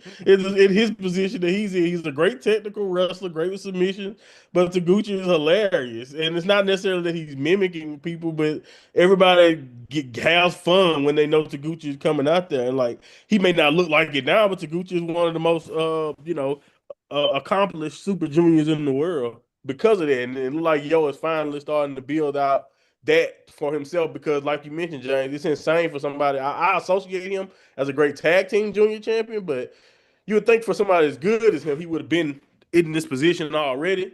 So it's really good to see him, finally get over that hump because we watched some people, surpass him in a sense for this achievement, and it's finally Yo's time, and I think that's really cool. Yeah, yeah. I think that's the thing as well. To realise you've won the best of Super Juniors is so. But don't get me wrong. Like winning the championship is a great thing, but to have that, no one can ever take it away from you. Before Dominion, which will be our last show, we're going to cover. We have some news, and Monty, you're going to have to explain this because I got really confused. Bushy Road, which oversaw New Japan through its 2010s revival and international expansion efforts, announced it's transferred all its shares to promotion to TVS Asahi and Cyber Agent, and now a consolidated subsidiary of TV Asahi with the support. TV Asahi is New Japan's longtime broadcast partner and already owned 22%. Bushiro owned 70%, and the transfers of shares, blah, blah, blah, blah, blah, blah, blah. But what I found interesting is that Cyber Agent, or Cyber Fight, as it's known, already owns Pro Wrestling Noah, DDT, and Tokyo Joshi Pro. So I'm just interested to see how it collaborates with New Japan. Will there be that big a changing or anything like that? I just, what's the story? Because it seems quite a big deal, but I'm not sure. Yeah, it is a big deal from the sense of kind of like it's just kind of like it explains a lot in my opinion. I think as somebody who's been a fan of them pretty much the entire Bushi Road kind of run for New Japan. I don't think it's like a I don't think it's going to change a lot, at least straight forward, because I think they've already been changing a lot. But it's just another sign that we kind of like in a completely different era of New Japan, man. And just like you said, kind of being now in direct family with Noah and DDT, other Japanese male professional wrestling, and like Bushi Road, I think they said it themselves. Like they just feel like they did their jobs of raising New Japan's value because when they took over, New Japan's values, was pretty much at an all time low. Like they weren't managed properly, like around the mid 2000s. So like from the late 2000s on to like you just mentioned where we are now, they did a really good job of getting New Japan's name value globally and just financial value up. Now I do think I make jokes about Bushu Road all the time, because we lost a lot of wrestlers because they refused to pay people and et cetera, et cetera. Now, do I think that's going to get better when we go to, when you switch over to Cyber Agent? I don't know. I can't act like that's going to be a whole lot better financially. And it's going to be interesting to see. It's going to be really, really interesting to see, in my opinion. Even though I think for TV, not for TV, actually, but I think for Bushi Road, they said they've made their money.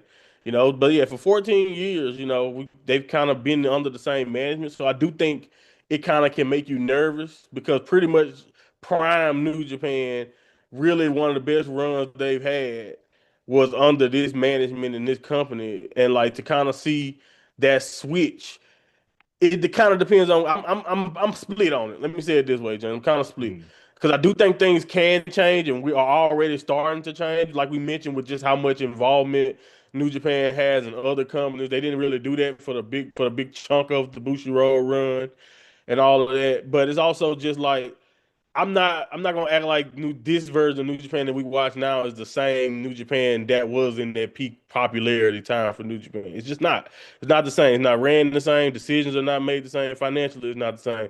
But I do believe that when you have things like this happen, kind of like what we seeing with WWE and TKO, that can change your company for the better, but it also can make certain things like I still think we're starting to see the lasting effects of TKO now. Like at first, it didn't seem like it was going to change much, but as you start to see them being cheap and not wanting to re-sign veteran talent or whatever different things that we're noticing about WWE now, different ownership, different management can affect things. So I'm hoping I'm wrong, and I'm hoping it's more on the positive end, and this just means a new era and not much of what we love about New Japan actually changes. But you never really know when it's mergers and and things getting transferred over. Sometimes things don't change. Sometimes we get new big wigs coming in thinking they know what's best for business. So you never know in the corporate world. Don't get me started on my anti-corporate slander because I can do it.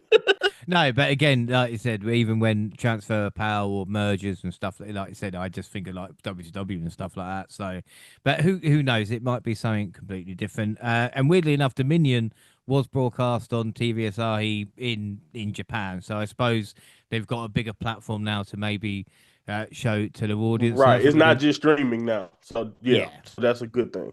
Yeah. So Dominion June 14th is up with a TV title, Sonada versus Takeshita.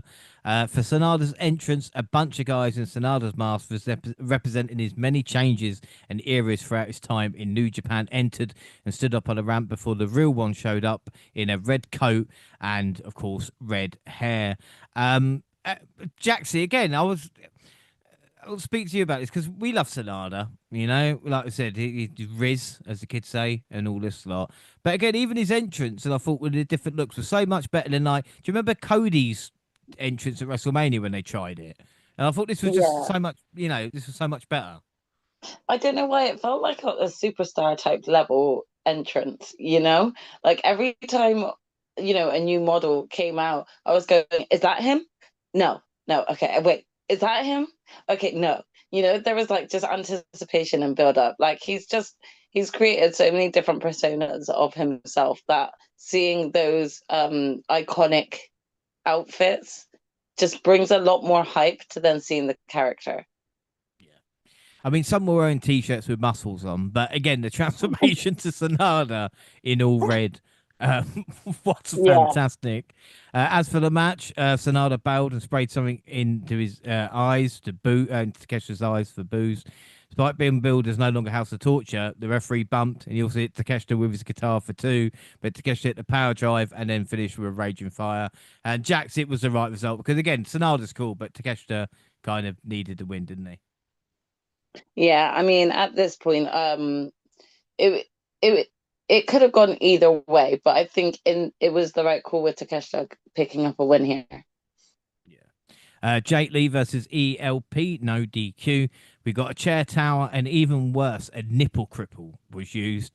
ELP hit a tornado DDT and then tuned up the band. He looked to load up his boot, but it took too long, and Lee took ELP down and used a steel plate to choke out his opponent for the referee stoppage. I mean, Gina, we speak about Jake Lee. He has got that weird factor I like. I mean, I get why he wears the mask and he has the monkey, but again, I'm not sure why he hates ELP so much.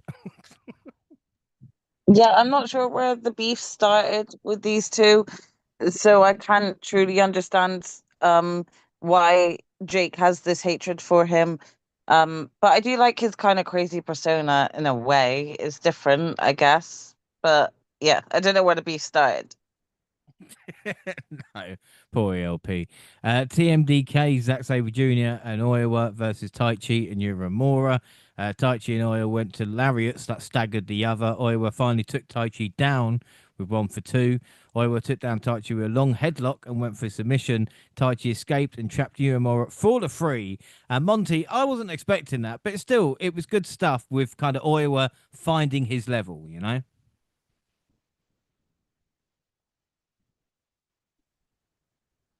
Yeah, I mean, again, this is a really good match. I wasn't expecting much. I mean, anytime Tati and Zach together, I always think back to their tag team day, and me not really, I guess me being biased against the two younger tag team partners in this situation kind of was like, just like marking out because they getting to kind of watch Tachi and Zach on opposite sides was fun. But, again, I thought this was really, really good. I do think it kind of ended, out of nowhere. I don't know if I was expecting it, but like you mentioned, it was a good story underneath it. And, again, I don't understand it. I just come away from every time Tachi goes out there and gives a great performance. And I get it. You mentioned James' age. Maybe that's why. Maybe we know New Japan wants to invest in the future. Maybe they feel like Tachi's story is already told at this point. But I just don't understand why we don't focus more on like when Tachi goes out here and do impressive things like this and like have great matches, with the young talent as you can see. I don't know why Tachi don't get featured more, in my opinion. But I can say the same thing for Zach at this point because if you really pay attention to what's kind of been happening to Zach since since his world title run, I mean he did have he's had a pretty good tag run, but we all know Zach is, in my opinion, way better than just a tag run. We just kind of proved that with his fight with Kenny. So, that was a good reminder of like, what Zach is. But I don't know. That's kind of what I took away from the match, but it was still a good match. Don't get me wrong. I thought it was good, and I was impressed. I was surprised that they let Tachi get the victory because often Tachi gives good performances and lose. But again, I see I get the story, like Orwa growing pains and like where Tachi is still at this point time is what they're trying to get across right now. Yeah. But again, that's an excellent point because again, you would think they would like double down on Zack Sabre Jr. or like we said with Hiroki Goto, is a former champion, Yeah, but instead they literally are focused on kind of like they're doing. I mean, Zack's hardly been in New Japan this year, like so that's what I'm saying. Like he's been yeah. so under. I don't get it. I just don't understand why we. Again, I thought once we lost Okada, I thought it was gonna be time to lean more on guys like that instead of just throwing the young guys into the fire. And I'm not saying I oppose throwing them into the fire because I get on WWE and I get on other companies all the time about making new stars, but I do think you can underutilize. Like where Zach is literally in the prime, so you can't really Yeah. explain Zach to me. He's literally in his prime, so I don't really get that. Mystico versus Desperado was next. Mystico missed the springboard moonsault, hit a cross body, but Desperado tied him up, hit numero dos for the shockingly quick tap. I mean, it was all right. Mystico doesn't lose often, but I wasn't really invested in it. Aaron Wolf versus Ren Narita for the Never Openweight Championship. Wolf fired up and hit an angle slam. Narita caught the referee's attention to hit a low blow. Narita went for a double cross and Wolf fought to the rope. Narita missed from the top. Wolf hit a power slam, Uranagi, and another angle slam to get the win. Jaxie Wolf is now two-time champion. Can he wrestle? We don't know because all he's done is House of Torture matches. But we've not really mentioned Ren Narita because Narita had a little spell in AEW and he's kind of gone underneath the radar with all the other kind of young guys at this moment in time. Yeah, it's a bit weird with Ren. He's kind of like he was getting a push, and I feel like there's a part of him that's just kind of really died down in that regard, in terms of his momentum. But I don't know what's not clicking. Maybe it's because I don't watch it as often enough, but I don't really know much about Aaron Wolf's personality. And to be honest, I all I can vaguely remember is him forever feuding with House of Torture. So I'll be interested to see, which sort of opponents he'll take on, becoming the champ again. It's an amazing feat though for him. You can't deny the strength of being able to take on the entire House of Torture and still come out the champion. So, he's got this talent, but I don't know. There's something for me that's just not quite clicked in place for me to like enjoy Aaron Wolf as a wrestler as much as I do others. But that's not to take away from his talent. It's just saying I don't know him well enough. Yeah, no, I completely agree. I mean, I watch it, I try and watch it as much as I can, but still, like, it's a little bit of a disconnect. Maybe that will improve, Yeah, like I like you said. can't get a read on him, really, isn't it? Yeah. So maybe he's just got to do a bit more in terms of his character work to be able to build on that and actually connect a bit more with the audience. Because again, it might just be me in that regard, but I don't feel as much of a connection with the audience either. But maybe that's because what I do notice in New Japan is there is a connection that like the wrestlers kind of make out with their audience. And with Aaron Wolf, I just haven't entirely seen that yet, and that could be from me not watching it consistently.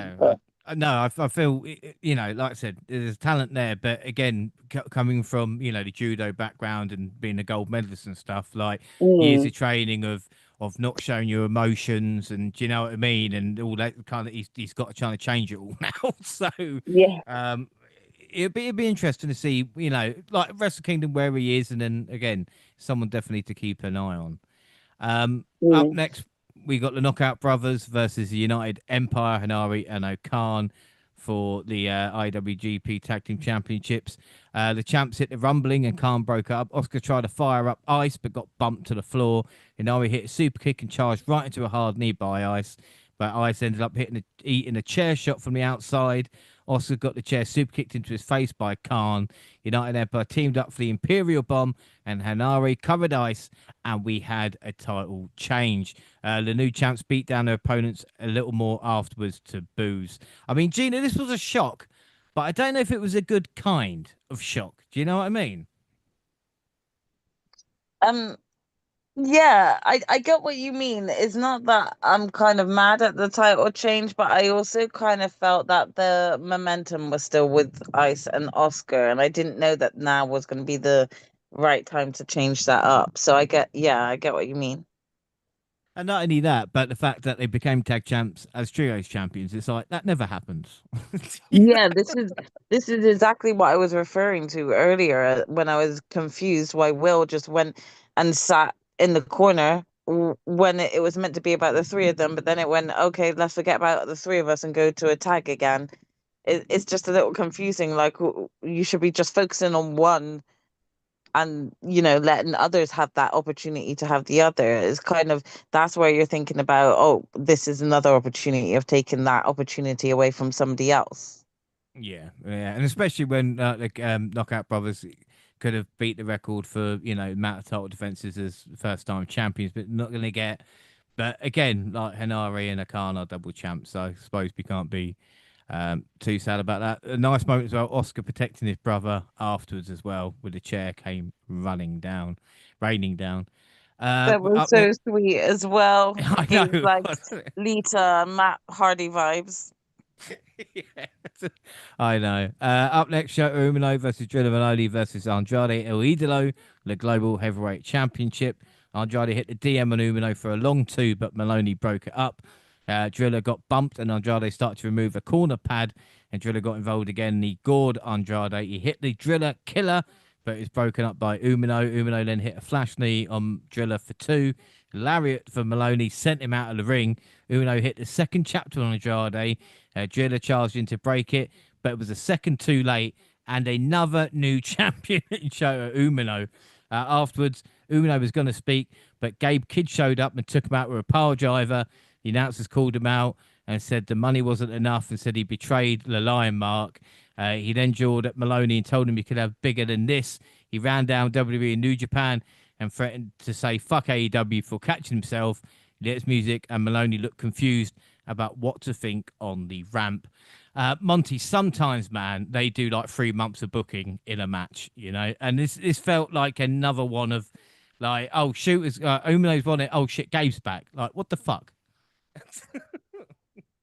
Like, I don't understand. I don't get the insistence on ruining new champions moment that we have going on now in this situation, because I thought the match was great. Like, first of all, three ways are still, I know they're doing them a lot more, so I'm gonna have to stop saying three ways are not as frequent in Japan, but like, this is really cool to even get this type of match. Then you get three guys that I think we all kind of we'd all definitely at the very least respect, and like in Maloney, and then of course Andrade, and then like Shota in this match. And Shota finally gets over the hump in some way, shape, or form, and gets that big victory in a really good match. Because I'm gonna be honest with you, pretty much up until he hit the finish, I thought Andrade was retaining. So to get Shota to actually pull off the victory, and Driller to kind of just fall short, which kind of can leave Driller optimistic for like maybe he is really just that close to finally being in contention again or winning it in himself. And then like again, I actually wanted to see. I was hoping that we kind of get a little bit of Shota Umino saying, "Yeah, no, boo me now, sons of bitches," but he couldn't even get a word out. He couldn't even. He couldn't even. He couldn't even talk. He couldn't even flex on the fans who was booing him all this time. Because I ride for Shota Umino. I'm despite all the negatives that I understand when people point out about Shota, I actually really like Shota Umino. So for them to ruin it again by here we go for it. He had that injury, and I'm like, well, hopefully he don't get injured this time. But like again, he come in and here we go. Let's restart where we were, because this was for Gabe. Remember, guys? That's just kind of like where we are. It's like rewind. I remember when Gabe beat up Suji. Here he's back now to do this again. So yeah, I don't really like how they did it. I'm again, you guys can call me bitter because he left, whatever you want to say. I just don't really care about the Gabe involvement in this run, because I feel like, and it don't got much to do with Gabe himself as much as it got to do with, I feel like New Japan finally got a title that's becoming pretty interesting. Now, no offense to Suji, but he wasn't going to be able to defend both of them, so I wasn't surprised that he lost it as fast as he did. But for us I felt like it was time to let's turn this global belt into the old Intercontinental title, where it can be one of the most entertaining matches on these big cards. And I thought maybe Shota Umino could be a great way for us to do that. Even Andrade, I thought, even though his run ended up being short, I thought he was a great way for us to do that. So for us to kind of revert back, and now here we go towards Gabe, which again, I'm not saying he can't do it also. I'm just saying Gabe doesn't work for them.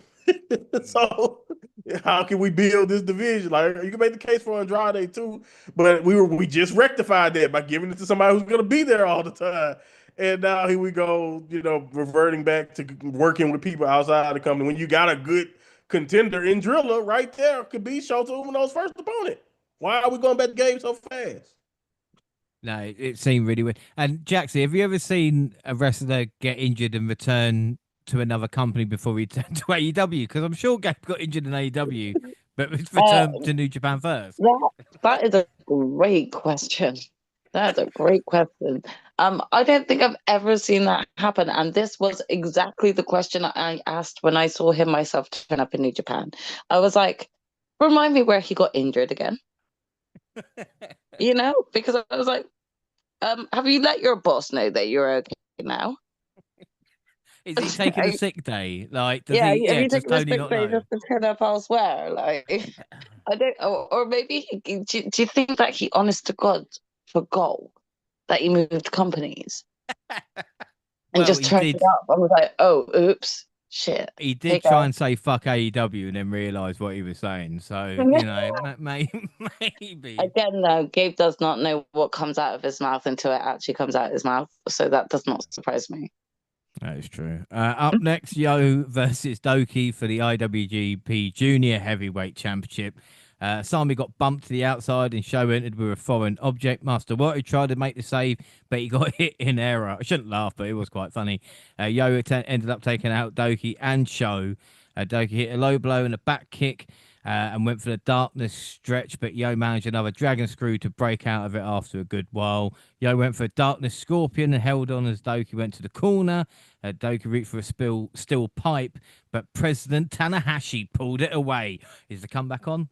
After some outside chaos, Yo hit a big super kick and a direct drive to finally win the big one. Oh my God. I mean, Gina, I'm a huge Yo fan, but to put it in perspective, Doki hasn't lost since this time last year, Yeah, that was mental. I didn't know what was going to happen here. So again, another nice surprise to see this outcome, but I was happy for him. Yeah, I was as well. What a moment. He made the challenge to Vegeta and Sho tried to attack Yo. Watu fought off Sho and then held up the belt himself. Vegeta wanted a piece of it and Yo reminded him it's his. Akira got involved and after the chaos, Yo said it looked like everyone wants a piece of him. So it's time to play a game. The four of them can have a match and he'll take on the winner. Like we said, Doki has had a great run as champion, but I'm so happy for Yo. And Monty, it shows you can be silly but also serious, because it mostly shenanigans, but money sometimes funny does equal money. And I think this is something that I think New Japan nails, and I think to an extent AEW, but like most of the people I see. I'm trying to think of somebody who we hold to a high regard who is like looked at as like silly in AEW. I can't really think of nobody off the top of my head, but I know for a fact that like I think that's how I know. To me, you only can be typecast or placed in only comedy or only silly if you're booked a certain way, in my opinion. I think New Japan shows you that you can be looked at as crazy, silly, whatever, weird, but if like you go out there and you can bring it and you're allowed the time and the consistency to go out there and wrestle and bring it. And to be fair to Yo, before he kind of got as eccentric as he is now, he already kind of had the track record of being good. But to be fair, you got to be able to mix it in perfectly. So it's on the talent, but I think it's also on the way you use that talent, in my opinion, to where people, because I think WWE, they run stuff into the ground. Therefore, the character becomes only known for whatever is supposed to be funny, instead of, in my opinion, letting Yo wrestling speak for himself. His personality is just the icing on top of the cake that is Yo, and what a cake that is. Yo is very cakey Tasty, guy. Yeah, tasty, so tasty, tasty so tasty. cake. Very sweet guy. What are we talking about? Oh, right, yeah, back to the wrestling. Yeah, Suji versus Callum Newman for the IWGP Heavyweight Championships last match. We're going to review. The two went to the apron on the side with a table, and each thought of attempts to put the other one through it. Newman hit a knee, then shoved Suji down onto it, but it didn't break, as they often don't in Japan, and he rolled off into a barricade and likely a far worse landing. Referee hit a count of 19 when Suji finally got back into the ring. There was a really interesting moment as well when it comes to Newman, and he was going to take a count out, which of course would mean he'd lose the championship, but at that point didn't want any, but Suji did throw him back in. Suji hit a Gene Blaster for 2. He got hit another one in the air and got a 2. He charged and hit a new move like a Gene Blaster with a twist. and it was good to get the win. And Suji is your new IWGP Heavyweight Champion. Jaxie, how many titles have we seen change hands on this show, eh? But the heavyweight title is Yeah. back with Suji. I mean, Dominion was full of title changes and ones that I really did not see coming, you know. So this was just, this also just came as a shock because of how long Callum Newman actually held the belt. I thought, you know, it was a pretty big shock in the first place for him to pick up the belt this early from Suji, and yet I still felt like, oh, okay, I'm now confused. It wasn't even that long for him to have a title run, so I'm not sure. I'm not sure what the like whether or not like things changed. I don't know if maybe Callum's injured and they were like, okay, we're gonna have to change hands. I don't know if they were like, okay, Callum, you had like a little, you know, tidbit of, you know, what it's like to be champion, but we're putting it back on Suji. I don't know if they just did sort of like what they did with the MJF and Darby Allin situation. I'm just not sure. But I was quite confused at seeing him pick up the loss here. I was not expecting it. And that's not to say anything bad about Suji, but yeah, I didn't think Callum Newman had that much of a significant run with the belt. Yeah. No, it's really interesting. Again, like I said, it doesn't even last a podcast. Do you know what I mean? If we'd Yeah, maybe exactly. if we'd maybe covered it in April, like, but Right. And to be honest, it's not even that long. I'm pretty sure it was like something like 71 days. So that's yeah. really relatively short, especially for someone so young. You would have thought they would have wanted to potentially put a bit more of a longer stamp on his first title run. But, you know, again, this is another pleasant shock. And this is the beauty of wrestling, where, you know, things look like, oh, they're set up, or, you know, things look safe because they're a new champion, but like this is the uncertainty that comes into it actually also does help to not always feel like you're kind of guessing the matches just based on who's currently champion and what type of run they're having, you know. Yeah, without a doubt. CJ took the mic afterwards and said he's taken the IWGP back. He said he thought he had control of the company until Beast showed up and slowed him down. He said he's ready for another challenge anytime. He said he can call this a new generation, a new Japan. Although it's often said it's truly arrived with him on top, he can now truly say we are all ready for it. He said he's ready to lead every single one of us. He said, I am your IWGP heavyweight champion. And then he tossed the mic as the gold streamers exploded in the ring. Um, like we said, I mean, Gina Newman had injured his shoulder. So how serious it is, because apparently he was going to be at Forbidden Door and never was. And hopefully the story with Osprey will continue. But that will be interesting because of what Will's going to be up to as well, isn't it? You know? Yeah, for sure. It'd be interesting to see this dynamic with these changes come into play. But again, just really shocking because you're going to go into a certain circuit with an idea of who's going to be on top, and it changes just like that. Yeah. Backstage comments, Jake Lee was more than happy to take advantage of ELP. Zack Sabre Jr. said 5 years in a row he's had a match at Forbidden Door. He might be the only wrestler to actually have, I don't know, but I guess in like, you know, the last 5 years at Forbidden Door, fair play to Zack. Uemura says he needs to work harder to win the G1. Aaron Wolf's hairy chest makes me wonder if he's the only one in New Japan. I know Driller has a hairy chest, but it's still not something you see in New Japan every day. Taichi asked Knockout Brothers why they lost the titles and for the G1 not being qualified. Gabe Kidd said he is a member of the Death Riders in New Japan. And then he went off. He said, fuck New Japan and all you cunts. Andrade might have lost, but he said he's faced two idiots, which I suppose is good. Umino talks about winning his first title. We asked Gabe, what has he done in AEW? And why does he keep talking about New Japan? Ooh. Sho was pissed. Yo was ecstatic. Akira wants the gold. And Suji said it's not a new generation, but it's the now generation. And the final bit of news story, Monty, was, of course, Suji, as Jaxie mentioned earlier, not appearing at Forbidden Door. Whether this was a snub or whatever it was, I don't know. What were your thoughts on it? Because a lot of people, Will Ospreay and even others in New Japan, said Suji should be a fighting champion no matter what. Yeah. Again, I think I'm two brains on it. I think his opinions are validated, and I think it speaks volumes, in my opinion, for how some people, and I can only speak for Suji. Obviously, he's the only one who openly said it. But like it just goes back to the sentiment that I spoke on in the past on this show about the relationship and how one-sided it has felt. And don't get me wrong, I agree with Osprey because he's not necessarily wrong. But I do think it's a little bit AEW glasses. Like you're looking at it through AEW glasses to kind of make it seem like okay, but look at who we're giving because he said stuff like, "Oh, well, AEW has given you Omega for Wrestle Kingdom." Woo, woo, woo. Yeah, but these are one-off matches that don't hold a lot. It's not like you're giving us talent, giving them talent that they can tell 6 month to a year storylines with. Usually, AEW usually give you someone that you can use for a tournament, giving you someone that you can use, for a few months. Now, Takeshita may be your best argument because I do think that's a great argument for a pro like AEW thing. But even that was altered and had to be. He couldn't make a lot of tours even as IWGP World Champion. So I think the argument a lot of people have made from a certain side of it is how beneficial is the how serious do AEW take the partnership, vice versa, and do you only really notice that you have a New Japan partnership when you need a world champion like Suji for Forbidden Door.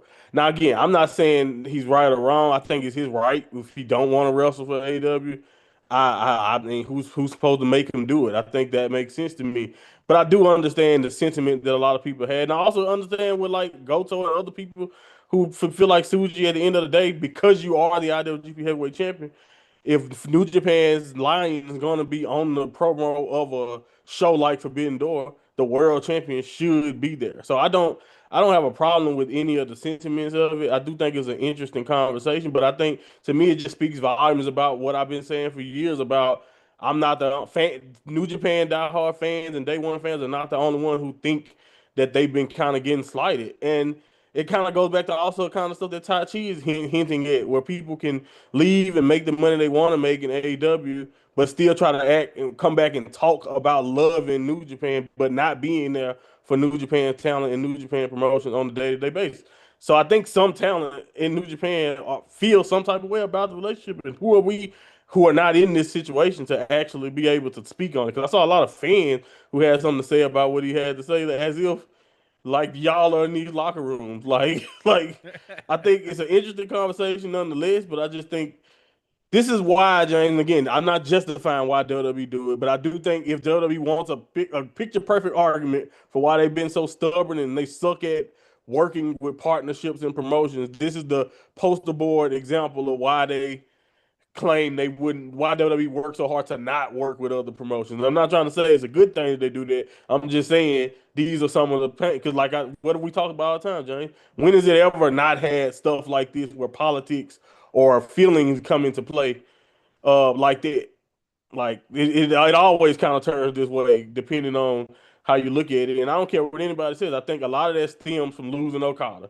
Maybe if Okada is still there and the number one guy there, and New Japan don't feel like they've just lost so much in such a short amount of time. I don't think maybe they feel people like Suji or like I don't think the sentiment is still the same. But I do think when you add on to watching a lot of New Japan homegrown talent go to AEW, and then we got to act like this partnership that we're still on even terms, and then you got different every year around you see AEW fans talking about well who's even on New Japan that's worthy of battling with AEW guys, and it's just like I can see how New Japan people can look at that and be like well, hold on, half of your roster is our talent. So again, it's weird. It's very, very weird. But again, I don't I think he's justified in it, but I also think it would have been nice if he was there. Yeah, right. I mean, 'cause that's the thing, isn't it? You know, like we talk about, it is Suji's decision, so to speak. But I mean, hey, Jax, this is the thing with the Forbidden Door. Has this catch up on New Japan helped us at all with the pay per view between New Japan and AEW? And I would say probably not. You know? No. Yeah, I don't know. I mean, I just feel like it's actively working against it. That just does a negativity to their own promotion, let alone, AEW. but it just like it's not a good look for someone who is at the sort of like the top of the division in that regard, to kind of not be looking to sort of mix in and be amicable in this sort of situation. So it just makes things more difficult, especially with what Monty brought up with, Takeshita. They've had positive stuff when it comes to working with them. It doesn't always work out, but I don't think that there needs to be this viciousness that Suji seems to come off. It feels like he's like been deeply like personally hurt by AEW as a company. Do you know what I mean? Yeah, no, I completely agree. And He's kind of Gina, I mean, taking it like kind of like a personal attack against him. And I don't think it's that at all. I think it's exactly what Monty says. It's like is a business, is a promotion, and this is something like with Forbidden Door. It is something to actually bring more American viewers to sort of New Japan viewership, but it's not necessarily like a big crossover program. Do you know what I mean? Otherwise, they would yeah. actually represent it as like AEW X New Japan. Yeah, I think that's the thing. I mean, Gina, again, we've got the Forbidden Door. Should the Forbidden Door concept kind of be scrapped? And if they want to do kind of AEW New Japan stuff, we've kind of got it with Newman and Osprey and, like you said, the Gabe Kid and stuff, and just leave it like that. Yeah, it's kind of like one or the other now. They need to make a decision whether this is working or not and follow it through. Yeah, I would agree. So finally, Monty, what are your thoughts on New Japan? We have covered the three big events the past few months, and Yeah. I'm laughing because I know where New Japan's going to go. But I mean, what are your thoughts right now on what we've talked Yeah, about? yeah, we go exactly. I don't know, man. I think New Japan is in a okay space. Like I'm excited for the G1, because I know the wrestling is gonna be there, and I think that's kind of like one of those things where it's like if it's one thing I can still count on them for is giving me the emotion and the athleticism and the in ring stuff is always there. To see the booking decisions, the storylines all the time for every single person on the roster is nowhere near where it was like in again at its peak. But as far as wrestling goes, I still think they're putting on some of the best wrestling in the world, bar none. I think that's the reason why, if you want to go back to like AEW, I think that's why AEW tries to maintain this relationship, because they know New Japan's quality of wrestling is on par or at least around that level of what AEW is and wants to be. And I just think again, I think New Japan is in a pretty good spot, especially with Suji leading the charge and even having somebody like Newman. Like I said, I meant what I said about him being a world champion kind of changes how he's going to be looked at now. Like he's not just a 23-year-old kid, who you're waiting on the potential. He has champion by his name, and whenever he heals up, I'm not sure if he's going to be clear for the G1 or if that's already been confirmed. He probably is, but if not, again, I think expectations are going to follow him now because of what he accomplished during kind of like what we been talking about on these episodes. But I think now too for Suji, like now is all right. You're on your second reign. Are you going to dominate? Are we going to take this belt to a Wrestle Kingdom? Is this going to be a situation where the G1 winner get a shot before Wrestle Kingdom again? They've been doing that recently. It'll be interesting to see what changes. We got so many twists and turns in New Japan. But I think overall they're in a okay. They're definitely in a better spot than they were. It's still problems. It's still some inconsistencies. It's still people that you would like to see featured more or featured better. And I don't necessarily disagree there at all. But I do think in this very moment with Suji leading the charge, and like I do want to, and I also want to say with him leading the charge because I don't care right now. You can't really make an argument that anybody other than Suji will be the face of New Japan for the next 5 to 10, maybe, possibly. Now, is that going to mean something in the relationship with AEW? Will that relationship will he continue to grow? Because Tony Khan always tried to maintain that he's a big fan of Suji, and he's already invited him over there before, so he likes Suji. Suji just don't like them, which is kind of very interesting to me that he really see. He obviously don't really like AEW. I don't know exactly. He hasn't been all the way as detailed about the exact reasons why. I just think he don't think this partnership is beneficial, and it'd be nice to see if he is supposed to be that guy, the number one guy, the face of this of the line going forward. How what will that look like? And does that make a decision down the line where will you make a change and go heavy towards Shota Umino because we know he'll be more agreeable in these type of situations because he have a great relationship with people in AEW or vice versa. It'd be interesting to see how that develops if that ends up developing that way or not. And like you mentioned earlier, with the new ownership, does that change anything? Do we lose more talent because we run into even cheaper staff, or do we have a staff that's willing to go pay and be active on these free agent markets like AEW is when people's contract come up? It'd be interesting to see what happens and if that changes or what direction we're going. It's real interesting next few months, and especially going up towards Wrestle Kingdom. Obviously the G1 is gonna be great, but leading up towards Wrestle Kingdom, I'm excited to see what's next. Yeah, without a doubt. So that is it for now. Like we said, up next is the G1 Climax 36. But we'll leave it there. Don't forget, because all social media, X at the WNR Podcast. I'm at the WNR Pod James. You can find the entire WNR team on the banner. Jackson, where can people find and follow you? I'm on Twitch and X at Jaxie Scarlett. Monty? At mine Monty Pod on Twitter. And of course, Gina. I'm on Twitter and Twitch at Purple Pain. And the double also on Facebook and Instagram. Send us an email at podcast@gmail.com and YouTube podcast where we're celebrating 11 years of the WNR. And I'm completing, I don't want to sound old here, but I'm completing Sonic the Hedgehog. All right. And I'm doing it perfectly as well. Like, no lost rings, no nothing like that. Honestly, go check out on YouTube. Podcast live on YouTube, also on SoundCloud, on your phone, also Spotify and iTunes. But you can download, subscribe, rate, and review there. So that is it. Our next episode is. Next weekend it is the Forbidden Door. But until then, I'll be James Rowlands and was joined by the fantastic Jackson Scarlett. Thanks for joining me, Jax. Always fun catching up. So yeah, interesting to actually follow up with Forbidden Door next week. So we'll see how that goes.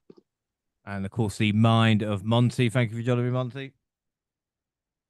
I love you, yo. And of course, the genius of Gina. I'm sure you enjoyed yourself, G. I definitely enjoyed myself. I also love you, yo. Oh, you love me or no? That's right. Fine. Yeah, no, that's right. Thanks for listening, everybody, and bye.